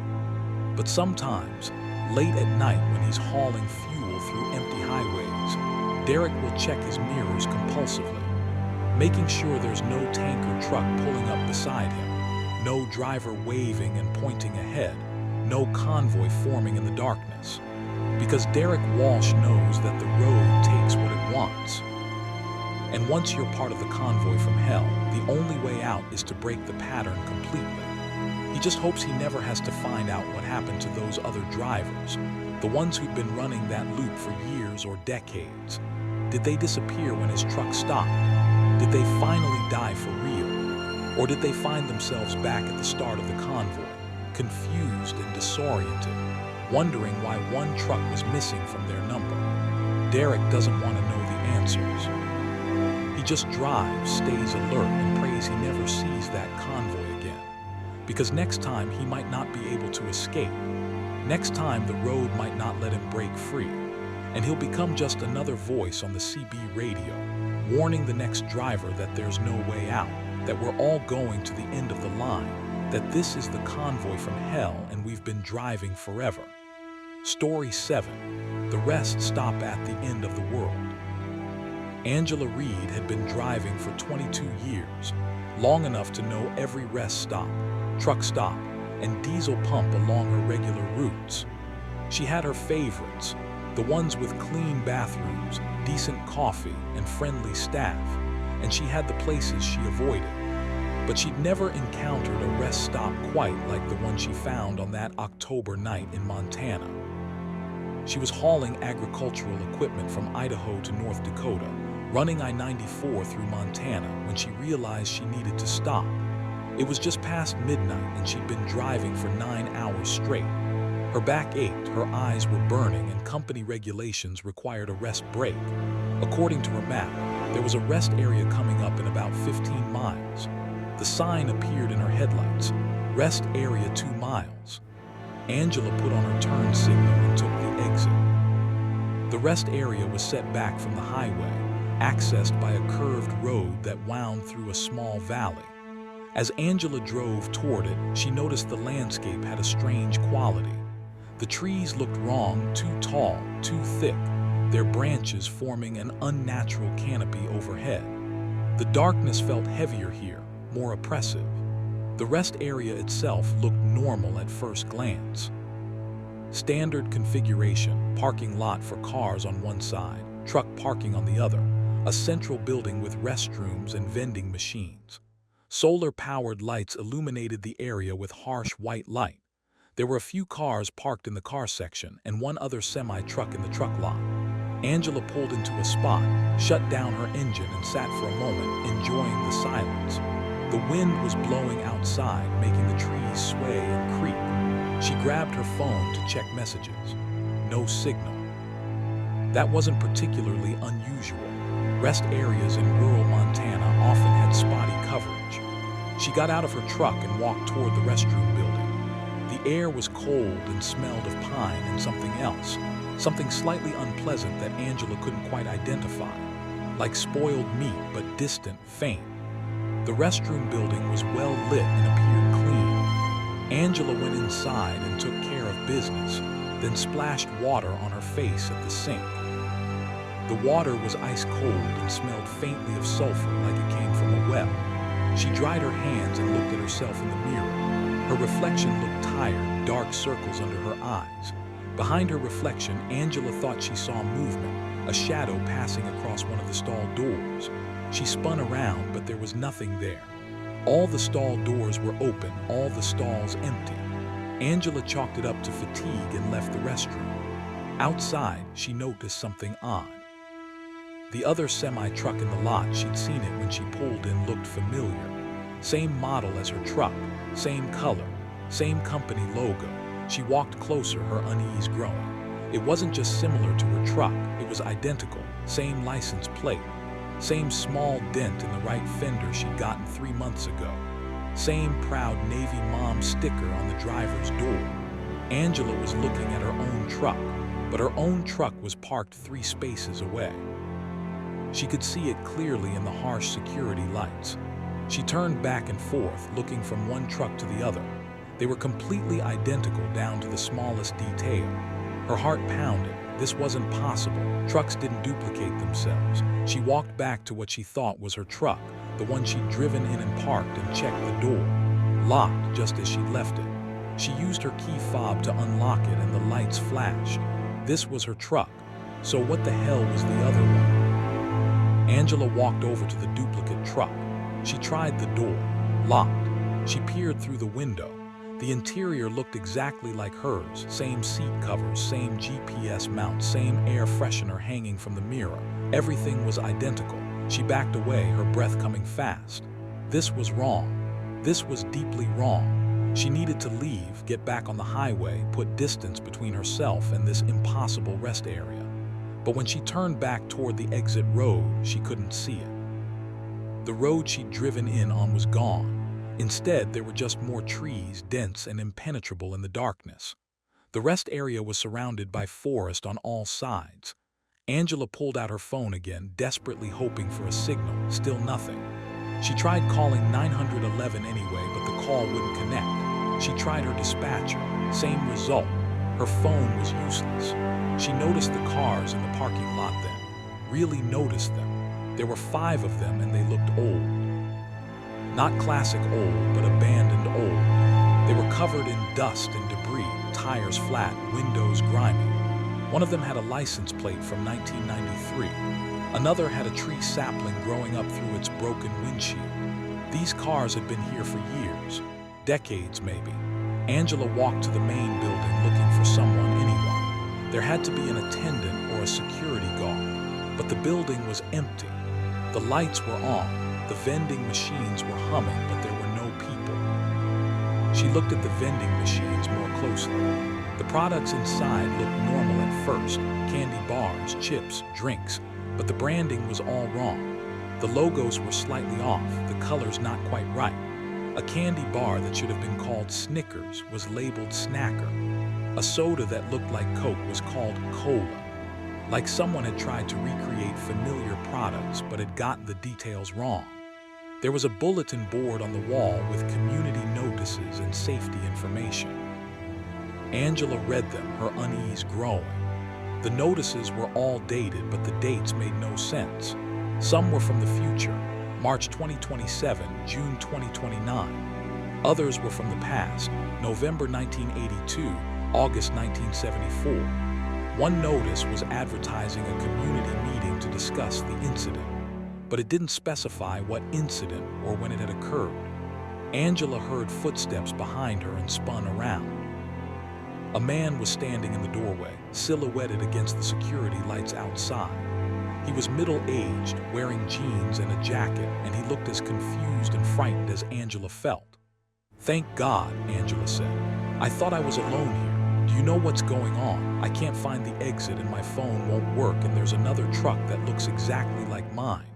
"Slow down," the man said, holding up his hands. "I don't know what's going on either. My name's Robert. I pulled in here about an hour ago. I can't find my way out either." "Did you see the cars, the old ones?" Robert nodded. "Yeah, and I saw my car too. There's a Honda Civic parked out there that looks exactly like mine, but my car is also parked out there. 2 identical cars. They weren't alone." Angela felt a tiny bit of relief at having another person to share this nightmare with. "We need to find the exit. It has to be here somewhere. I drove in on a road. It can't just disappear." They went outside together and searched the perimeter of the rest area. The forest was thick and dark, trees growing so close together it would be impossible to walk between them, let alone drive. There was no road, no path, no exit. The rest area was completely enclosed. "This doesn't make sense," Robert said, running his hand through his hair. "I remember the road. I drove in on a road. It curved around and he stopped, staring at something." Angela followed his gaze. There was another person in the parking lot now. A woman in her 30s standing perfectly still next to one of the old abandoned cars. She was staring at them. "Hello," Angela called out. "Do you need help?" The woman didn't respond. She just stood there staring, her face expressionless. "Maybe she's in shock," Robert suggested. They walked toward her, but as they got closer, something became apparent. The woman wasn't breathing. Her chest didn't rise and fall. She didn't blink. She was standing there with absolute stillness, like a mannequin. "Hey, are you okay?" Angela reached out to touch the woman's shoulder. The moment Angela's fingers made contact, the woman's head snapped toward her with an unnatural speed. The woman's eyes were completely black, no whites, no pupils, just solid black. Her mouth opened, and a sound came out that wasn't human. A high-pitched keen like radio feedback mixed with a scream. Angela and Robert stumbled backward. The woman took a step toward them, her movements jerky and wrong, like a puppet being controlled by an inexperienced puppeteer. More shapes were emerging from the darkness, people, or things that looked like people, all moving in that same unnatural way. "Run!" Robert shouted. They ran back toward the main building. Angela risked a glance over her shoulder and saw at least a dozen of those things following them, all moving with that horrible jerky gait, all making that high-pitched keening sound. They burst into the main building and slammed the door behind them. Robert grabbed a trash can and wedged it under the door handle. The things outside pressed against the glass, their black eyes staring in, their mouths open in endless screams Angela could hear even through the walls. "What the fuck are those things?" Robert gasped. "I don't know. People who got trapped here. I don't know." Angela was shaking, her mind struggling to process what she was seeing. Those things had looked human, but they were something else now, something that wore human shape but had nothing human inside. They stayed in the building for what felt like hours. The things outside never left, never stopped their keening. They just stood there, watching, waiting. Angela and Robert searched the building for any kind of weapon or anything useful. They found a first aid kit, some cleaning supplies, and a small toolkit.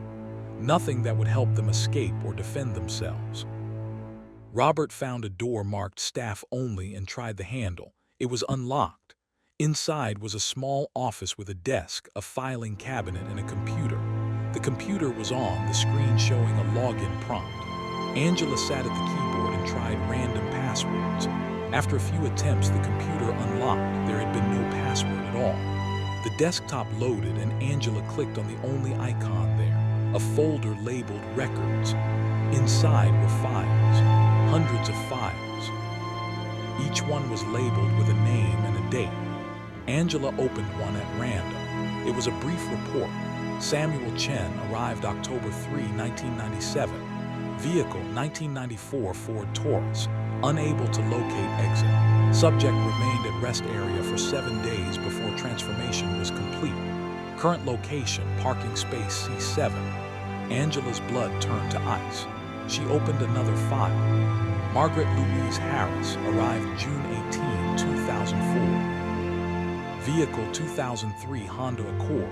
Unable to locate exit. Subject remained at rest area for 9 days before transformation was complete. Current location, parking space C2. There were hundreds of these files, thousands. People who pulled into this rest area over decades, unable to leave, slowly transforming into those things outside. "We're not getting out of here," Robert said quietly, reading over her shoulder. "This place traps people. It always has." "There has to be a way," Angela insisted, but her voice lacked conviction. She kept scrolling through the files, looking for any hint, any clue about how to escape. Then she found a file labeled Exit Protocol. She opened it with shaking hands. The document inside was brief. The rest area exists in a pocket dimension created by data expunged. Those who enter cannot leave through conventional means.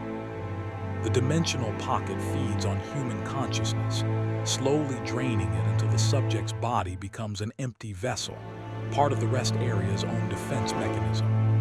There is only one method of escape: complete denial of the rest area's existence.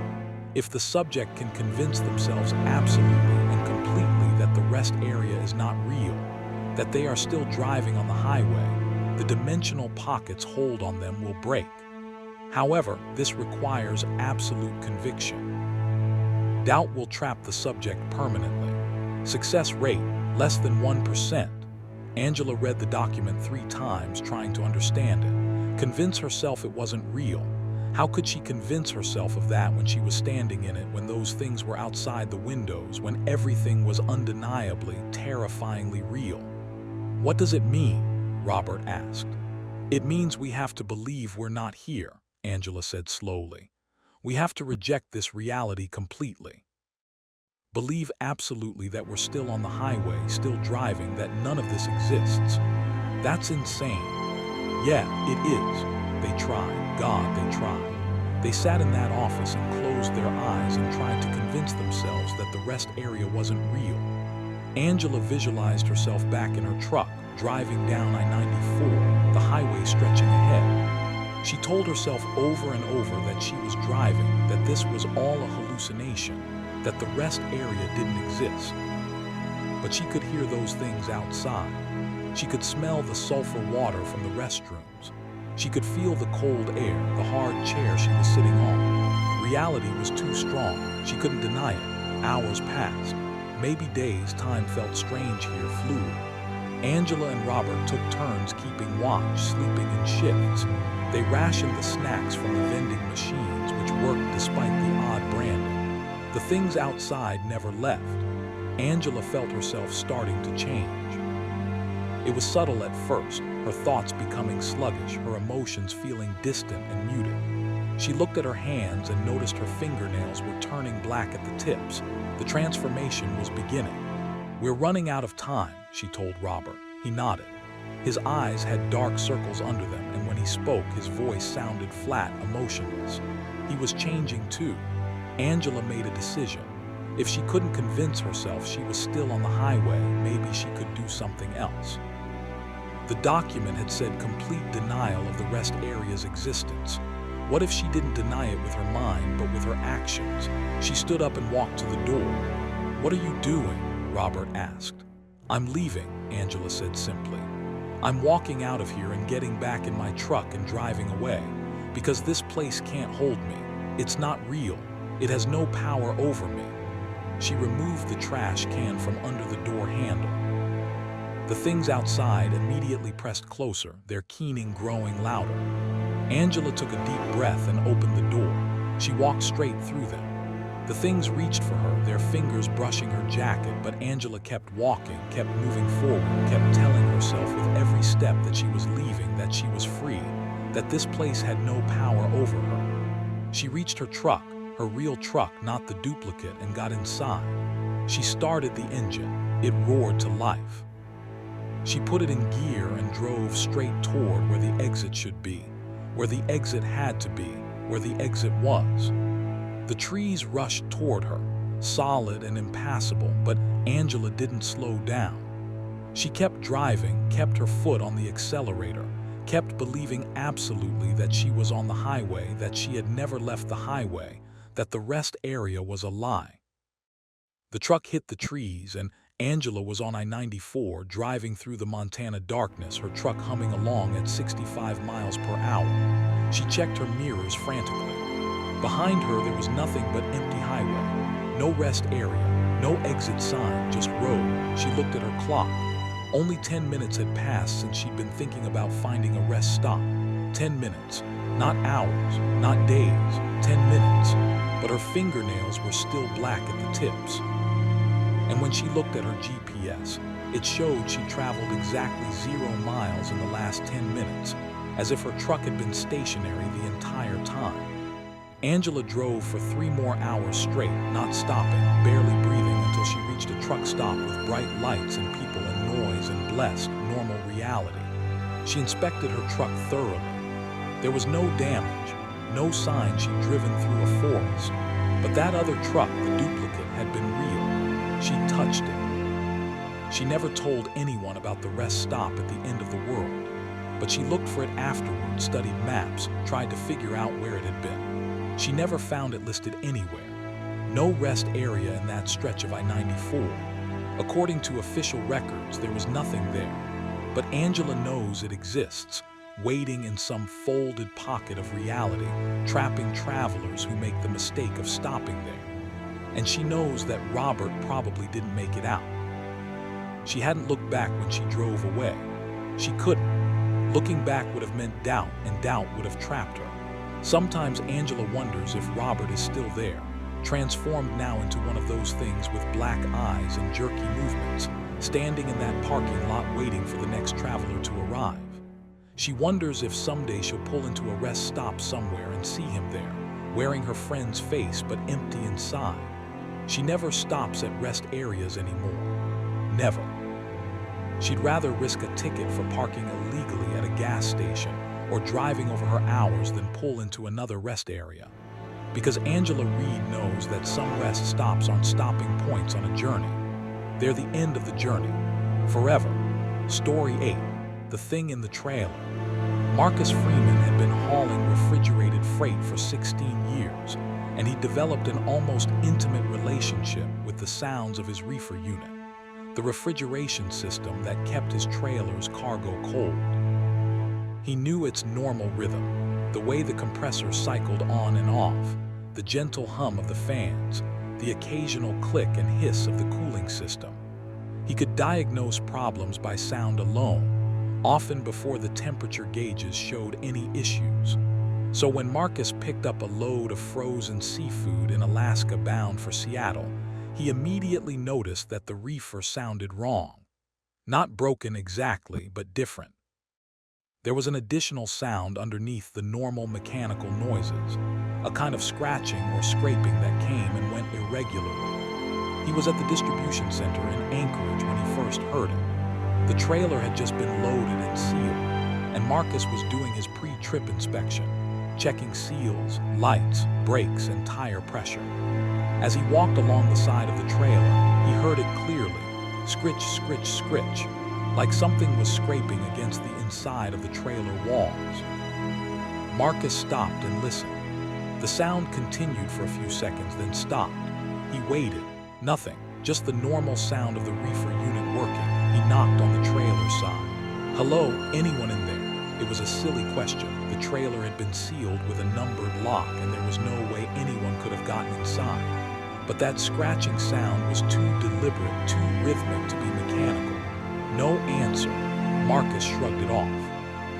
Probably just cargo shifting as it froze, or ice forming in the reefer unit in some unusual way. He finished his inspection, signed off on the paperwork, and started his journey south. The first night was uneventful. Marcus drove down through Canada on the Alaska highway, making good time on the empty roads. He stopped for fuel and a meal at a truck stop near Fort Nelson, British Columbia, and while he was parked, he walked around his trailer again, listening. The scratching sound was back. Scritch, scritch, scritch. It seemed to be coming from the front section of the trailer, near where the reefer unit's fans would be circulating cold air over the cargo. Marcus pressed his ear against the trailer wall. The scratching stopped immediately, as if whatever was making the sound had heard him listening. Marcus backed away from the trailer, an uneasy feeling settling in his stomach. He checked the seal on the trailer doors. Still intact, same number as when he'd left Anchorage. No one had opened the trailer. Whatever was making that sound was either cargo related or part of the reefer system itself. He tried to rationalize it. 16 years of hauling refrigerated freight, and he'd heard all kinds of strange sounds. Ice buildup could create odd noises. Cargo could shift. Even the metal of the trailer itself could contract and expand in unusual ways when subjected to temperature changes. There was a logical explanation. But the way the sound had stopped when he'd pressed his ear against the trailer, that felt intentional. That felt like something had noticed him and had chosen to be quiet. Marcus got back in his cab, locked the doors, and tried to sleep for a few hours. But he kept hearing that sound in his dreams, scritch, scritch, scritch. Only in his dreams it was louder, more insistent, and accompanied by other sounds. Breathing. Whispers. He woke up at 3 in the morning in a cold sweat and checked his reefer unit temperature. -10 degrees Fahrenheit. Perfect. Everything was functioning normally. He got back on the road. eager to cover as many miles as possible. As he drove through the pre-dawn darkness, Marcus became aware of sounds coming from the trailer that he couldn't attribute to normal operations. Not just the scratching that had become almost constant now, but also occasional thuds like something heavy was moving around inside, like footsteps. Marcus tried the CB radio. "Breaker, breaker, this is Cold Chain. Any drivers awake out there?" A voice crackled back. "This is Night Shift. Go ahead, Cold Chain." "Night Shift, you ever haul reefer freight?" "Yeah, plenty of times. Why?" "You ever hear strange sounds coming from your trailer, like scratching or movement?" There was a pause. "What kind of load you hauling?" "Frozen seafood. Supposed to be sealed cargo, nothing alive." Another pause, longer this time. "Where do you load it?" "Anchorage." "Shit, man, you might want to pull over and check your load." "Can't, seal's intact. I break the seal, I void my delivery." "Better to void a delivery than deliver something that's, look, just trust me, check your load." The CB went silent. Marcus tried calling back, but Night Shift didn't respond. Other drivers didn't acknowledge his calls either. It was like they were deliberately avoiding him. The sun came up and Marcus continued south. The strange sounds from his trailer continued, scratching, thumping, and now something new. Metallic sounds like something was trying to work on the latches or hinges of the trailer doors from the inside. Marcus checked his mirrors constantly, half expecting to see the trailer doors swing open despite the seal. But they remained closed, the seal intact. He stopped for fuel in the early afternoon at a truck stop in Prince George. While his tanks were filling, Marcus walked to the back of his trailer and examined the doors carefully. The seal was unbroken. The locks were engaged, but the metal around the door frame looked strange, scored and scratched, as if something with claws had been working on it from the inside. "Having trouble with your load?" Marcus jumped. A driver he didn't recognize was standing nearby, an older man with gray hair and a weathered face. He was staring at Marcus's trailer with an expression that might have been concern or fear. "Just checking my seals," Marcus said. "That's not a cargo problem," the old driver said, nodding toward the trailer. "That's something else." "What do you mean?" The old driver came closer and lowered his voice. "About 20 years ago, I hauled a load out of Alaska. Same kind of deal, frozen seafood, sealed trailer. Started hearing sounds second night. Scratching, moving around. Thought maybe an animal had gotten sealed in with the cargo. Happens sometimes, rats, even cats." "What was it?" Marcus asked, though part of him didn't want to know. "I broke the seal, couldn't stand it anymore. Opened the trailer to check." The old driver's face had gone pale. The cargo was all there, still frozen solid, but there was something else. Standing at the front of the trailer near the reefer unit. Something that looked like it had been frozen in ice and had thawed out. Or maybe something that lived in the ice and the cold. What did it look like? Wrong. That's the only word for it. It looked wrong.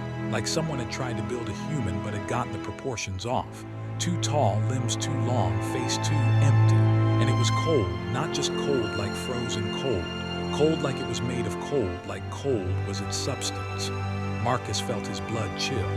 What happened? It came at me. I slammed the doors and got the hell out of there.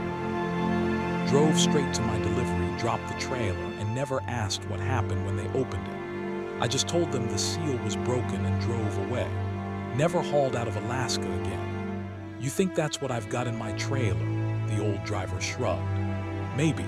Or maybe you've got exactly what the manifest says, frozen fish. But if you're hearing what I heard, and if that seal is intact, then something got loaded in your trailer that wasn't on the paperwork. And it's been getting less frozen and more active the further south you drive." Marcus looked at his temperature gauge. -10 degrees, still well below freezing. Nothing should be thawing.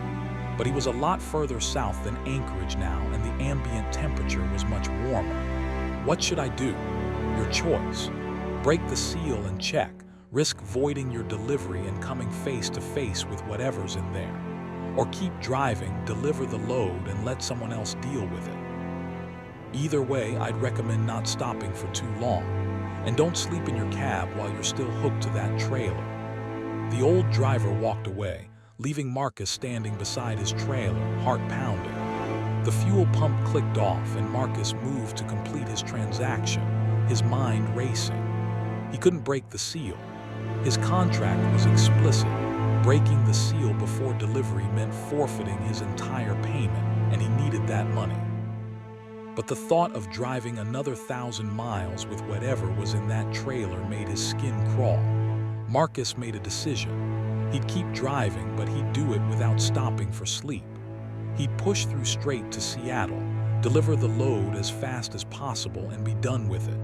30 more hours of driving. He could do 30 hours if he had to. He got back in his cab and pulled out of the truck stop. As he accelerated back onto the highway, he heard the scratching intensify, like whatever was in the trailer knew he was trying to outrun it. Night fell again, and Marcus drove through the darkness of British Columbia, fueled by coffee and adrenaline and fear. The sounds from the trailer grew worse. The scratching became constant, and the thuds became more frequent and more violent, shaking the whole trailer. His mirrors showed the trailer rocking slightly with each impact. Then the reefer unit started acting strangely. The temperature began to fluctuate. It would drop to -15, then suddenly climb to -5, then drop again. Marcus adjusted the controls, but nothing seemed to stabilize it. It was as if something was interfering with the system from inside the trailer. Around midnight, Marcus crossed back into the United States at the Washington border. He'd been driving for over 20 hours straight, and he could feel his body protesting, demanding sleep. But every time he thought about pulling over, he'd hear that scratching sound and push himself to keep going. The sounds changed. The scratching and thumping were now accompanied by something else, a vocalization. Not quite human, but not quite animal either.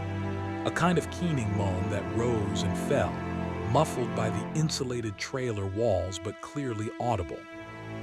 Marcus turned the radio up, trying to drown out the sound. It didn't help.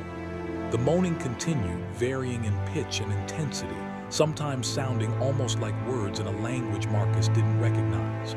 He was on I-5, maybe 3 hours from Seattle, when his trailer lights started flickering. Not his cab lights, just the trailer lights. They'd flicker, go dark for several seconds, then come back on. Marcus checked his electrical connections.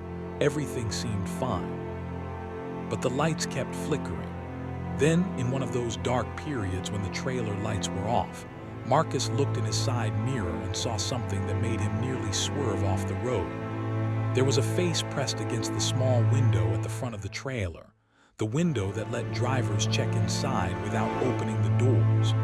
It was there for only a second before the lights came back on, but Marcus saw it clearly. A face, but wrong, just like the old driver had described.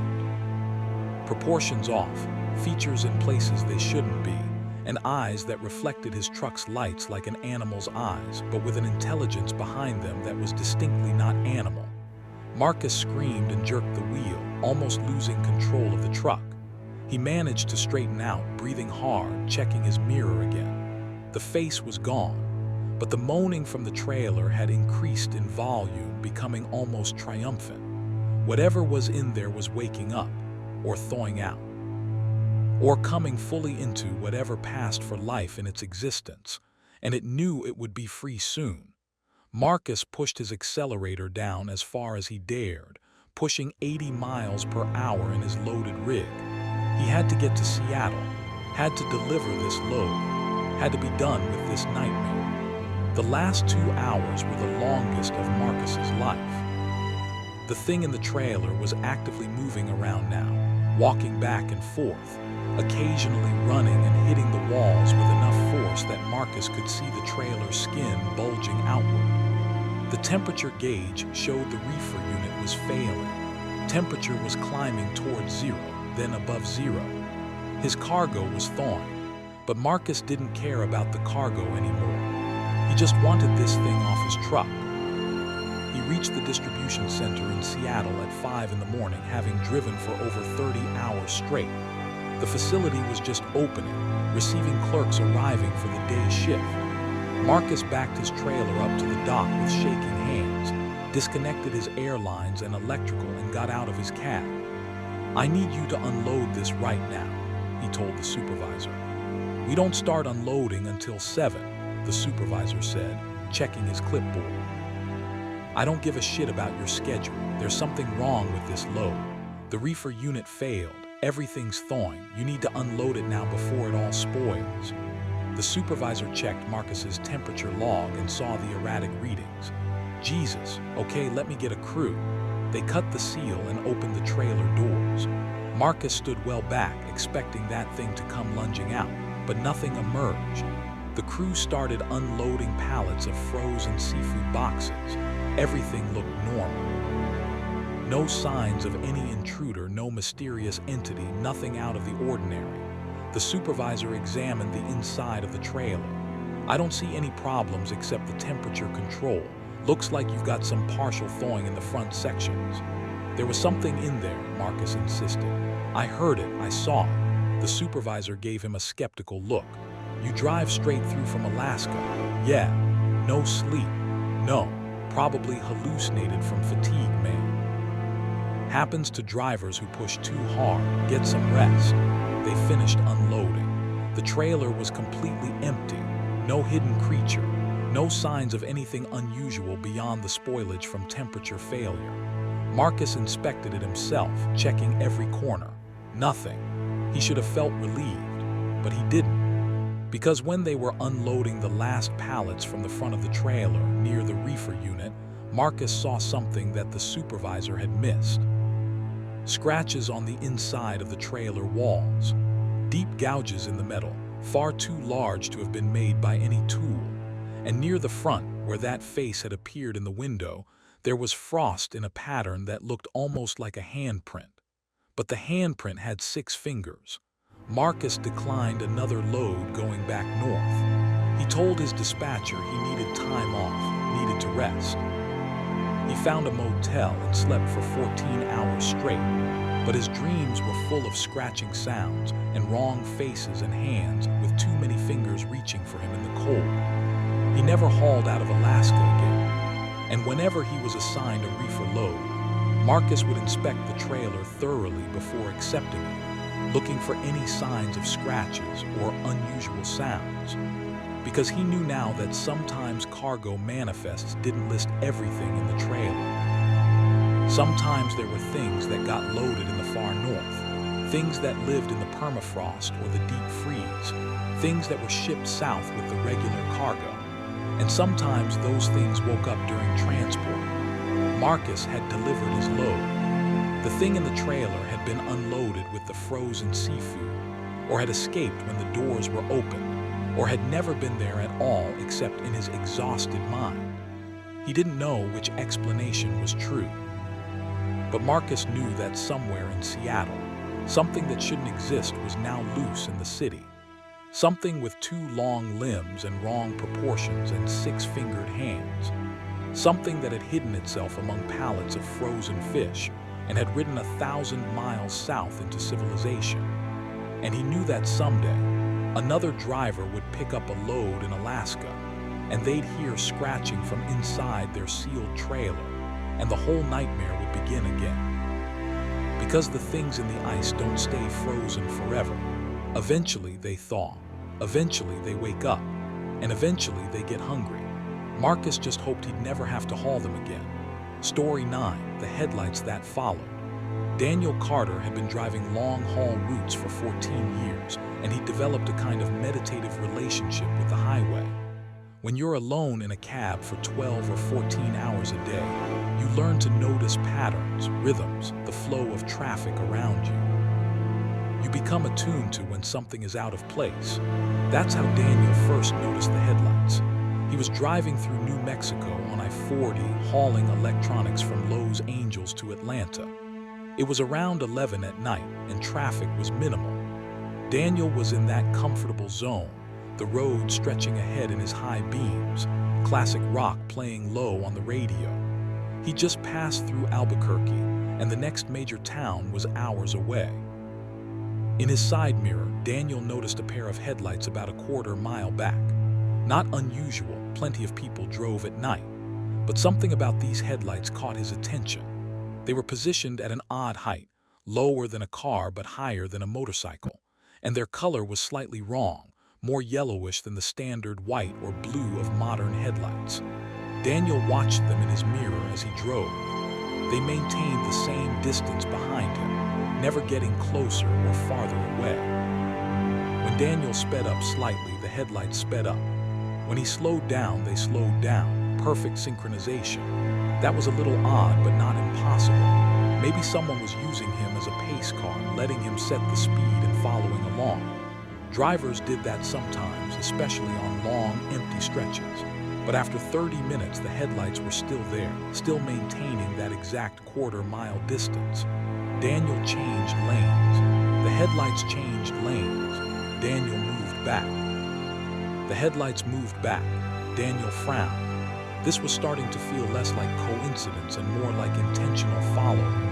He tested it more obviously, moving from the right lane to the left lane and back again in quick succession. The headlights followed every move, still maintaining that precise distance. Okay, that was definitely weird. Daniel grabbed his CB radio. Breaker, breaker, this is Nighthawk. There's a vehicle following me on I-40 eastbound, about mile marker 210. Anybody see what kind of vehicle it is? Static answered him. He tried again, using the emergency channel, still nothing. That was odd. CB radio usually had decent range, especially at night when signals traveled farther. There should be someone out there. Daniel looked in his mirrors again. The headlights were still there, unwavering.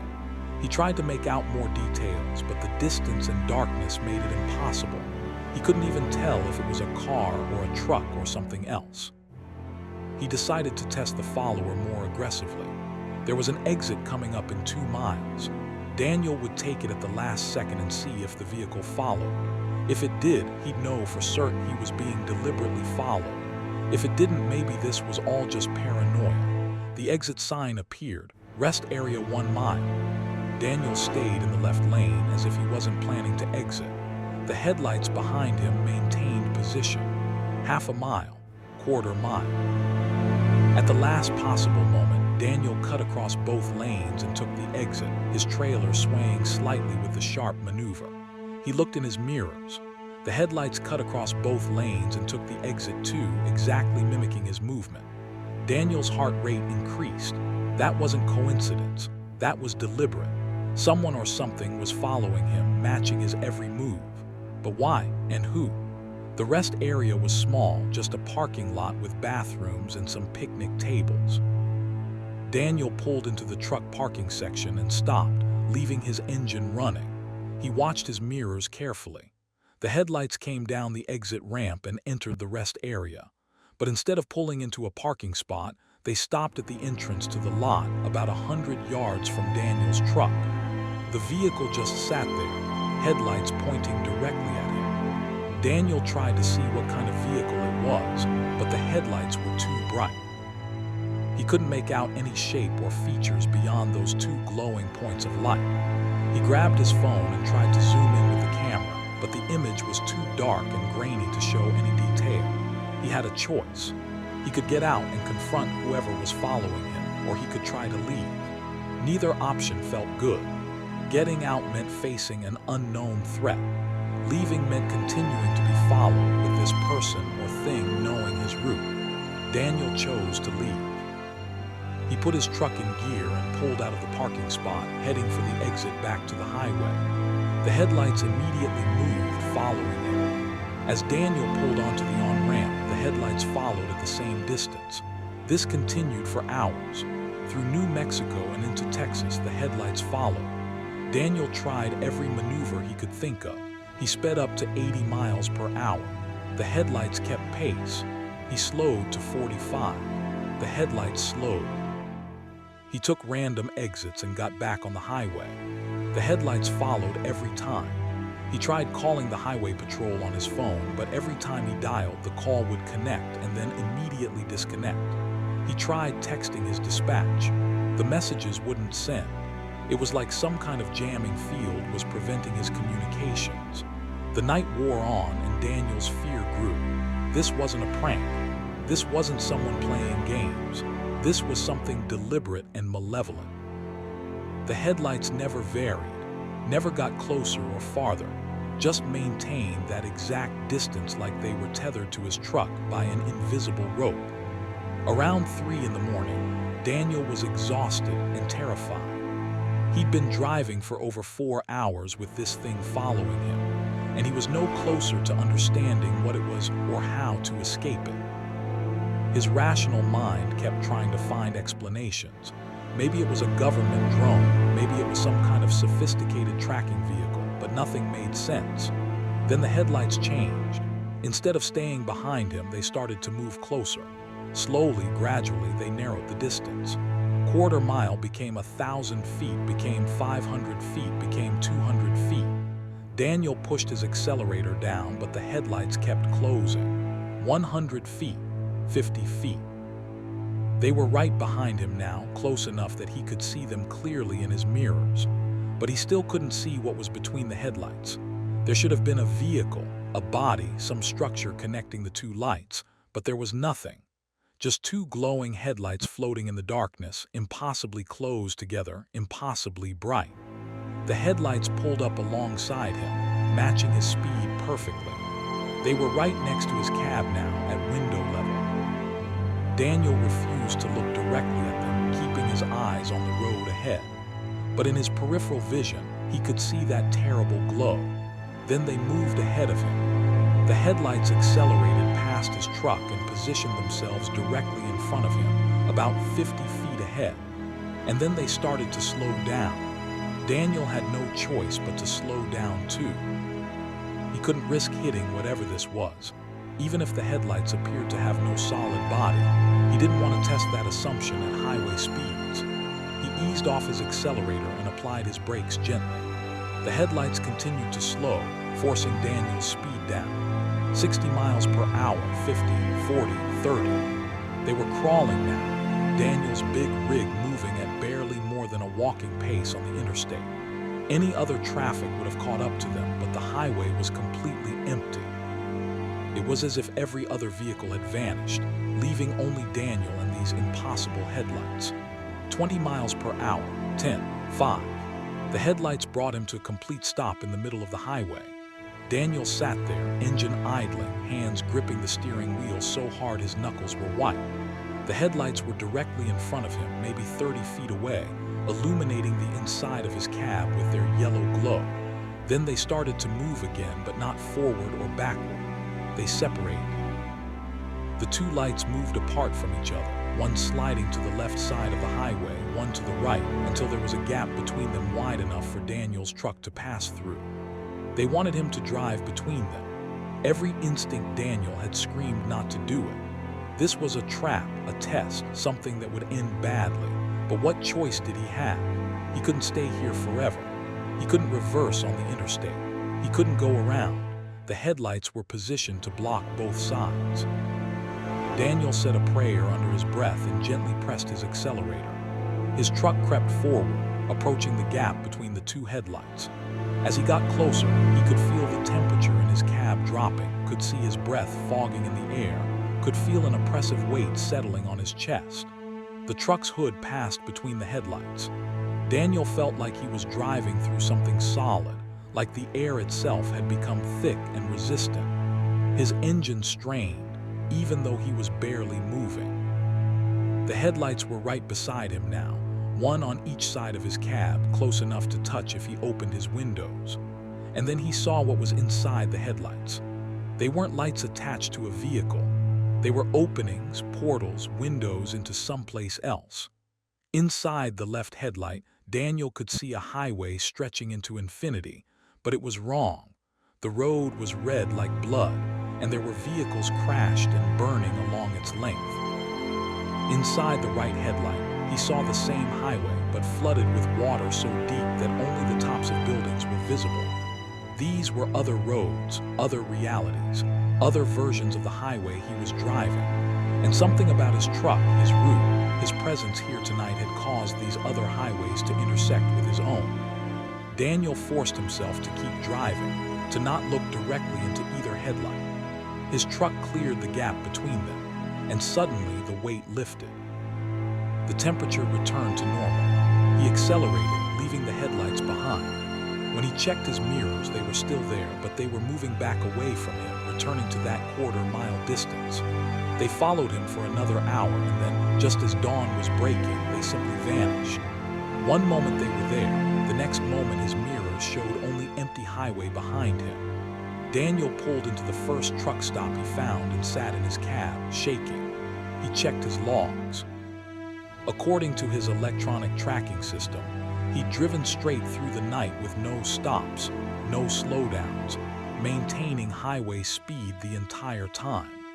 The system showed no record of him stopping on the interstate, no record of the crawling pace, no record of passing through that gap between the headlights. It was as if it never happened, but Daniel remembered every second.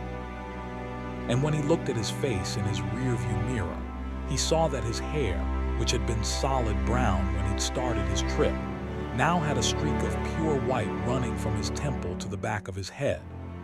Daniel finished his delivery and took a week off.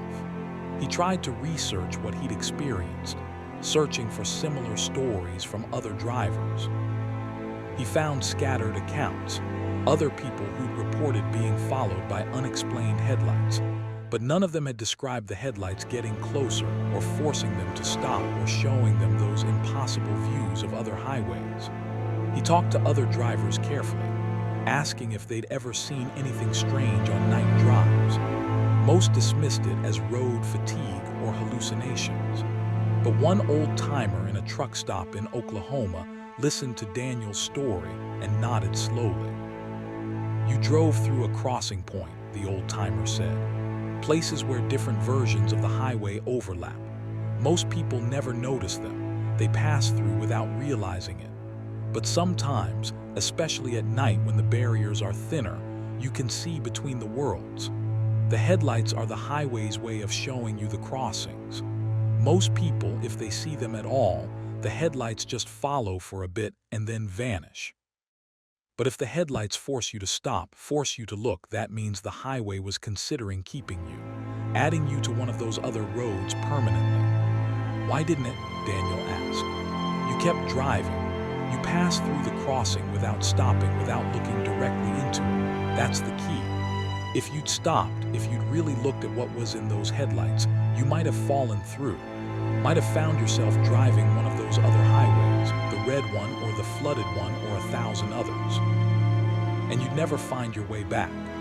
Daniel didn't know if he believed the old-timer's explanation, but he knew what he'd experienced, and he knew that highways were stranger than most people realized, especially at night, especially in the empty hours when you're alone on the road and the world feels thin and fragile.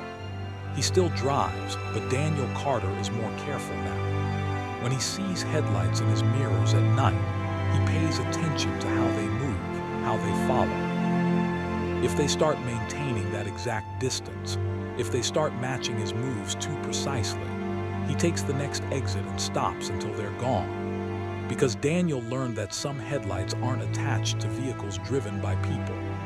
Some headlights are markers, indicators of places where different highways intersect. And if you're not careful, if you drive through at just the wrong moment in just the wrong way, you might find yourself on a different road than the one you started on. A road where the asphalt is red with something that isn't paint. A road where the world has drowned and you're driving through an endless flood. A road that goes on forever with no exits, no towns, no other traffic. Just you and your truck and the endless highway that will never let you stop, never let you rest, never let you go. Daniel still wakes up sometimes, gasping from dreams where he's driving through that gap between the headlights. But in his dreams, he doesn't make it through. In his dreams, his truck gets stuck between the two portals, half in one reality and half in another. And he can see both impossible highways stretching ahead of him, and he has to choose which one to drive, and he knows that either choice is wrong, that both highways lead to places humans shouldn't go. He wakes up before making the choice, sweating and shaking. And then he checks his mirror to make sure that streak of white in his hair is still there, physical proof that it really happened. that he really drove through something impossible and came out the other side. Most people wouldn't see that white streak as proof of survival, but Daniel does, because he knows that many drivers who encounter the headlights don't come back at all. They just vanish, another unexplained disappearance on a lonely highway, another truck found abandoned on the side of the road with the engine still running and the driver nowhere to be found. Daniel was lucky. The highway let him pass through, but he knows that luck might not hold forever. Someday he might encounter the headlights again, and next time they might not let him go. So he drives carefully, watches his mirrors, and prays that he never sees those yellow headlights maintaining that perfect quarter-mile distance again. Because if he does, he might not make it through the crossing a second time.